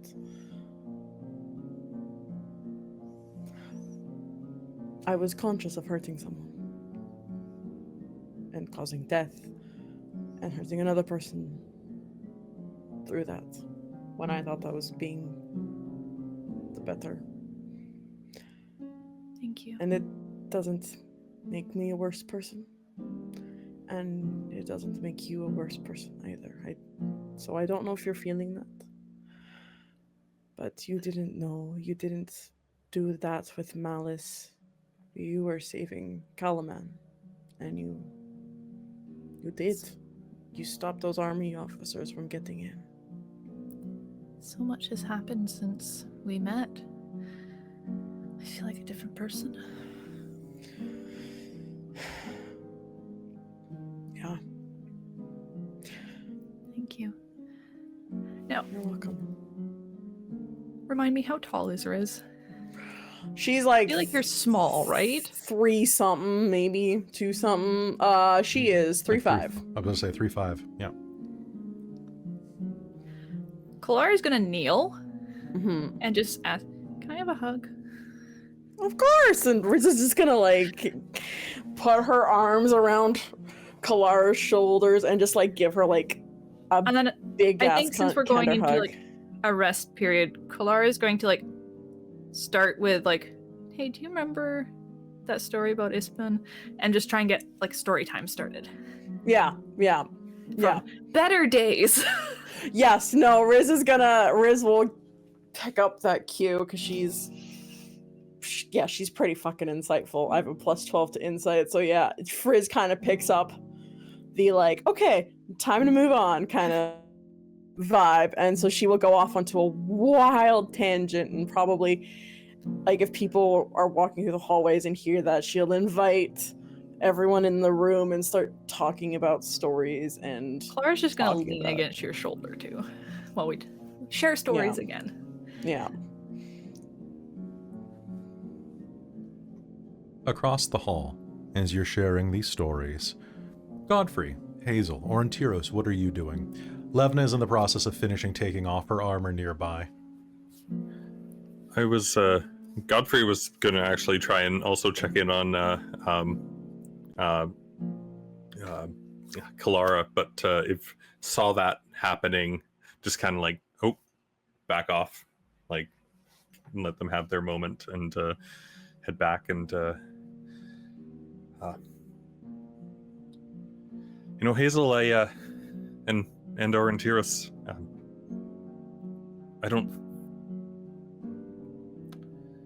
I don't think we'd be standing here if it wasn't for the help of your magic. You can say that again. And you know how I feel about it, Mm. but I am grateful for your assistance. I'm glad it's been helpful. It's been incredible. Both of you. Everyone.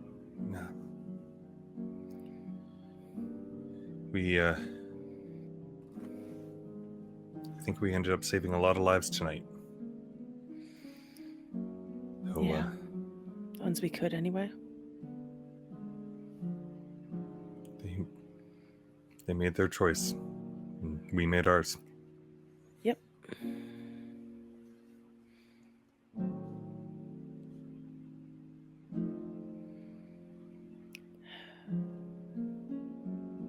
Wow. And we made the right one. Can't save it.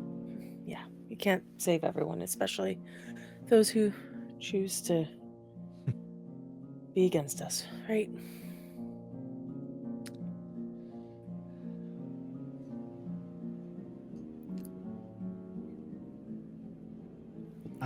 The old me would have never fired upon retreating enemy soldiers, but the ones we didn't pick off, I pictured those same people cutting down the refugees should the wall fall tomorrow. And I've never had that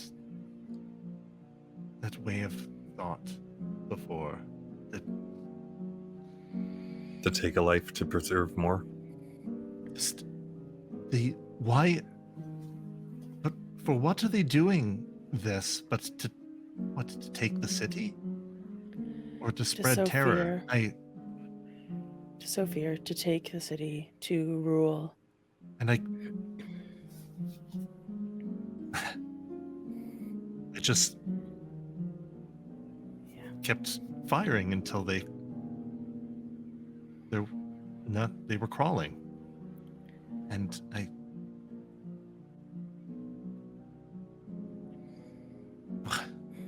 we didn't force them to join up, I suppose, but like, what if some of them were forced? What if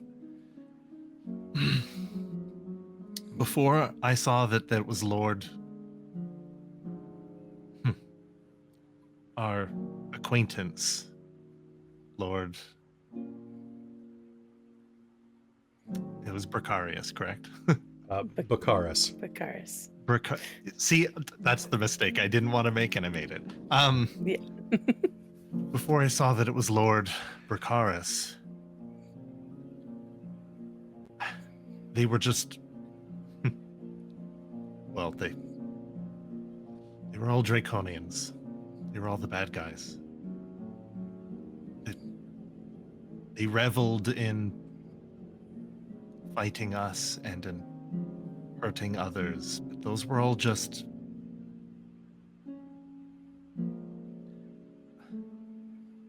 people that were picking the winning side, and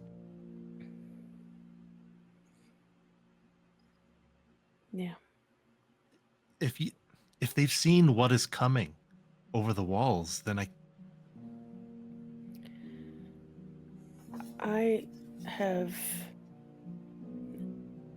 never been in war myself, not until now, but I've heard stories, and one of the things that has stuck with me is the idea that mercy is a privilege for those outside of war. You can't always be merciful when the choice is us or them. On that note,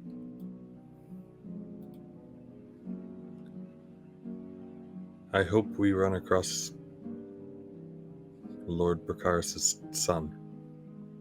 Yeah. Oh, you can bet we're gonna. I can't wait to Kind get a of hold of that snot-nosed little shit. if he's truly alive. If he is We truly can alive. fix that. Yeah. If he is, if that letter was truthful, which, Aurontiros brings up a good point, it might not. But if it is, I don't know why, but I feel like we would be avenging Lord Bracarius in a way. Yeah. As twisted as that sounds. No, that son of a bitch sold his honor up the creek. He's gonna get no sympathy from me.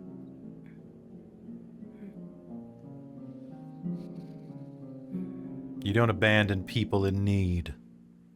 Levna spits out the window.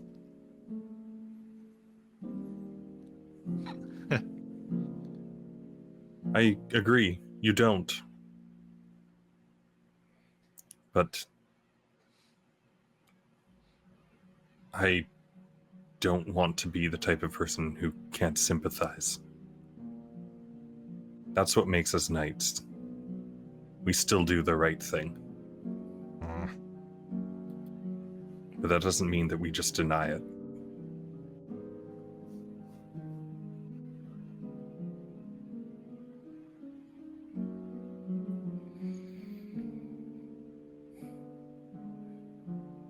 We stopped him from hurting more people.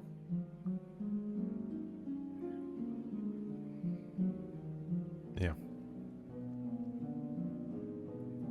He was afraid, clinging to the only thing he thought he knew. The only thing he thought he had left. And for that, he'll have my sympathy. But if it came down to it again,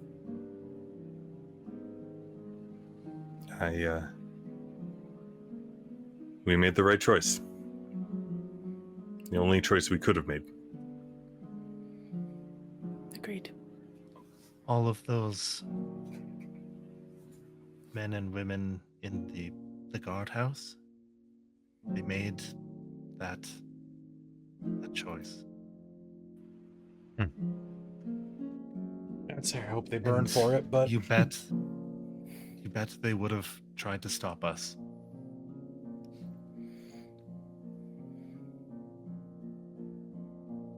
How many?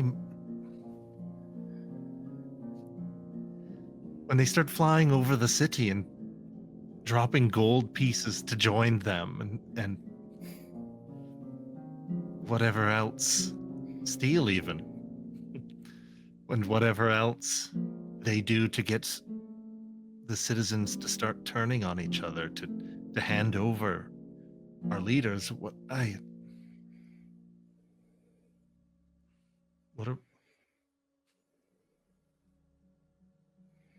or just mercy, even without steel. mm-hmm. Just, you can live and join us. All you must do is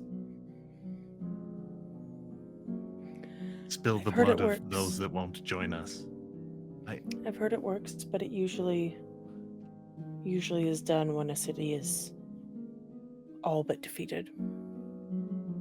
We're just at the start of this fight. I'm going to spend the next couple hours going about the walls, playing. I need not rest as long as the rest of you, and I have some things I need to play out and some songs that people need to hear. Well, Just make sure you do get the rest that you need. We all need to be at full strength tomorrow. and fully alert. I don't want you nodding off or meditating off in the middle of something important. I guess the rest of us are burning moonlight, though. We should probably get some rest while we can. Yeah. I'm going to bed.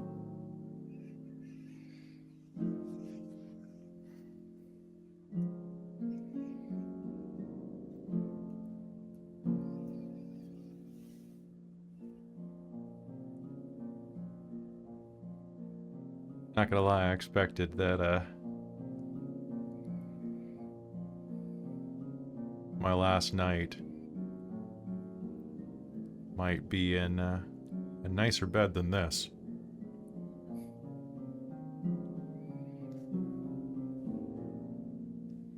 Still better than a sleeping roll, though. Oh, you can cuddle up with me if you want, Levna. Riz suddenly pops up behind. Yeah. As you two come over to like tell stories and stuff as we kind of head to bed. Yeah. What would a dragon's bed feel like? I've heard that it's like a pile of gold, silver. Steel. That doesn't sound very comfortable. I think we'll just have to ask Levna after the next time that she sees Ness. That's why we stopped using gold and silver. It's because the dragons were so attracted to it. What's your armor class, Riz? 18. Okay, cool. That's an 18. Levna's gonna like smile, lean down, and go, uppies? Uppies? And is gonna grab you and throw you at Godfrey.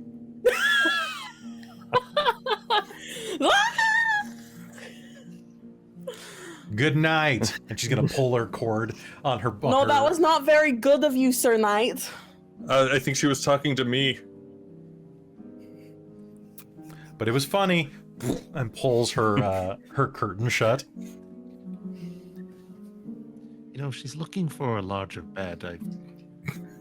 Apparently, Lord Arcaris's chamber is open. Kalara's gonna go over and help Riz up. I'll see my way out. I swear to God, Aurontiros, I'm going to hit you with a chamber pot if you don't shut up. Levna needs her beauty rest, so she needs a little bit longer than everyone else. But when Kalara helps Riz up, she'll like heal her bruises quickly. Thank you. Thank And you. just lean in for another hug and just be like, "You're a good friend, Riz. Thanks. I hope we both survive this." Yeah, You need to teach Landon how to get better. Right? He's so clumsy. He's gonna get hurt one day. I know. And with that, you all prepare yourselves. Aurontiros, you go about the walls. The rest of you sleep. And by the grace of the gods, it is for once dreamless. The next morning comes far too soon, rousing you all from your slumbers. The sound of horns echo over the battlements, calling you out. Donning your equipment, you head outside as quickly as possible, and the sight before you is one that cannot do anything but take your breath away. Lightning crashes in the sky above you. The siege of Kalaman has begun. Thousands of Dragon Army troops, humans, draconians, and other creatures march on the city. Along the walls, Kalaman soldiers shout commands while ballista fire in rapid succession. Their bolts percussing the dragonelles that wheel overhead around the bay. Beyond the Dragonelle riders, the flying citadel looms like a thunderhead, drifting slowly, but relentlessly closer. The battle has come to you. Which is where we're going to pick up next week, here on Dragonlance Shadow of the Dragon Queen. Good job, everybody. Holy crap, Kelara. Holy shit. Christine! I am so glad it worked! I finally got to use those spells! Oh my Holy god. shit! Holy shit! That was so clutch. That was great. I think it's so special that nobody's playthrough. I can imagine how Bakaris the Elder would be interpreted in most games, and the fact that between that role-playing session, I was expecting you guys to like piss on his grave, basically, on that. And in the end there, you felt bad for him, and I'm like, I mean, he weakened your defenses, he had them open the gate, but you guys saw the humanity in that, and I think that is so cool. I think it is so cool, you guys. I think like a lot of that was just how we dealt with him the first time around. Like, and that scene that you had with like in the caravan, like when we were at camp after saving them all. Yeah. Again, you humanized him a lot. Yeah. And then I threatened him in his head. Yeah, that. The final great. turn, I struggled with that for like weeks on what to do with him. But in the end, it was like, well, he's not hurting anybody directly. He can justify this. He just wants to get back to his kid. And like, I kind of get it. I kind of think that's authentic, even with what you did. Yeah, the son is an asshat, but the dad is just operating on fear. Much. We're gonna piss on the son's grave. Oh, please. Yes, 100%. He's just but the dad is from very much I've seen a family dynamic like that, where the son needs a lot of help, but it's definitely been enabled by like the father doing stuff. Oh yeah, like he's that. totally and, enabler. Like, so I've seen a couple of situations like that before, and like, so to me, it's like it's very real, like, and a different perspective there, and it was just like, oh yeah. Right. Well, folks, hey, do you have something to say, Christine? No, just that was like great. Also at the end, having the chance to have an RP as a group, and one last one before you guys do your Death Star run. Yeah. The Kelara and Rizira like moment, it was just so like good. that was sweet. Robin, you bitch! I was getting teary. Aw. Dude, when you saved Darrett from having to lie to his men. Yep. Oh, like he started tearing. Like I was tearing up as Darrett. I was like, oh, by the oath and the measure, I can't lie to my troops, but I'm gonna have to because they've got to pull their corpses out, and that's gonna kill morale. You know I was gonna lie, and that he said it because he figured that Aurontiros would lie first because he's just a bard. Like he's like that's a prejudice, but he was like, oh, Aurontiros, please clue into this. And see, I was kind of going. Kelara figured out what he was saying, and also went, Aurontiros doesn't always pick up the hints. It's true. It's true. Oh, that was fantastic. Oh God, That was interject. great. Great session, everybody. Great session. And this is why I needed to wait for Jen to be free of COVID, because I needed Jen back for this. Also, Jen loved like giving it back to the black mage. Like That to was- see, Oh my just god. the being Also- like, no, fuck you. Also, That while just Godfrey came was from the super heart. cool, I think Jen was the real MVP of that attack, giving Oh. haste. Oh, yeah. Seriously. Oh, Taste, beautiful. taste. Money. So, folks, thank you so much for tuning into this episode of Dragonlance. Thank you to our sponsor, Bookwyrm Games. Please go use code DorkTales to save 10% if you shop for some amazing dice and other role-playing accoutrements over at their site, bookwyrmgames.com. If you're looking for some coffee, we also have a sponsorship with Bones Coffee, where you can save 20% with code DorkTales. It's great coffee. You should really do it. Join our Discord. It's free, and you can ask me about what coffee you should get or what dice you should get. It's a pretty great thing to do. Join our Discord. It'd be great to have you. Be sure to come back here next Wednesday for Dragonlance Shadow of the Dragon Queen. We're also going to be having our Dreams of Arcos homebrew game on Sunday, and Phandelver and Below is on Monday, and Shards of Nirn is on Tuesday. It's a lot of games right in a row, and you should come to all of them. So come hang out with us. It'll be fantastic. And remember, there's also some giveaways on Monday's stream. That's 7 p.m. Pacific for Phandelver and Below Episode 3, which is just, it's the most deadly adventure we've ever ran. We've already had a party death in the first 2 episodes. It's been ridiculous. But if you want to help support the stream and keep us going, Patreon is the place to do it, where you can get a ton of additional content, up to 6 games a month, plus other content, plus this week I'm releasing a module that I've written, a couple of modules actually, to the $10 tier and higher, and you can join for as little as $1 or as much as a cup of coffee, which is our preferred entry point. Consider doing so, like the likes of our divine producers, that would be my mom. Hey mom, how's it going? My stepdad Bob, and our newest divine patron, that is Professor Multiverse, the meme lord.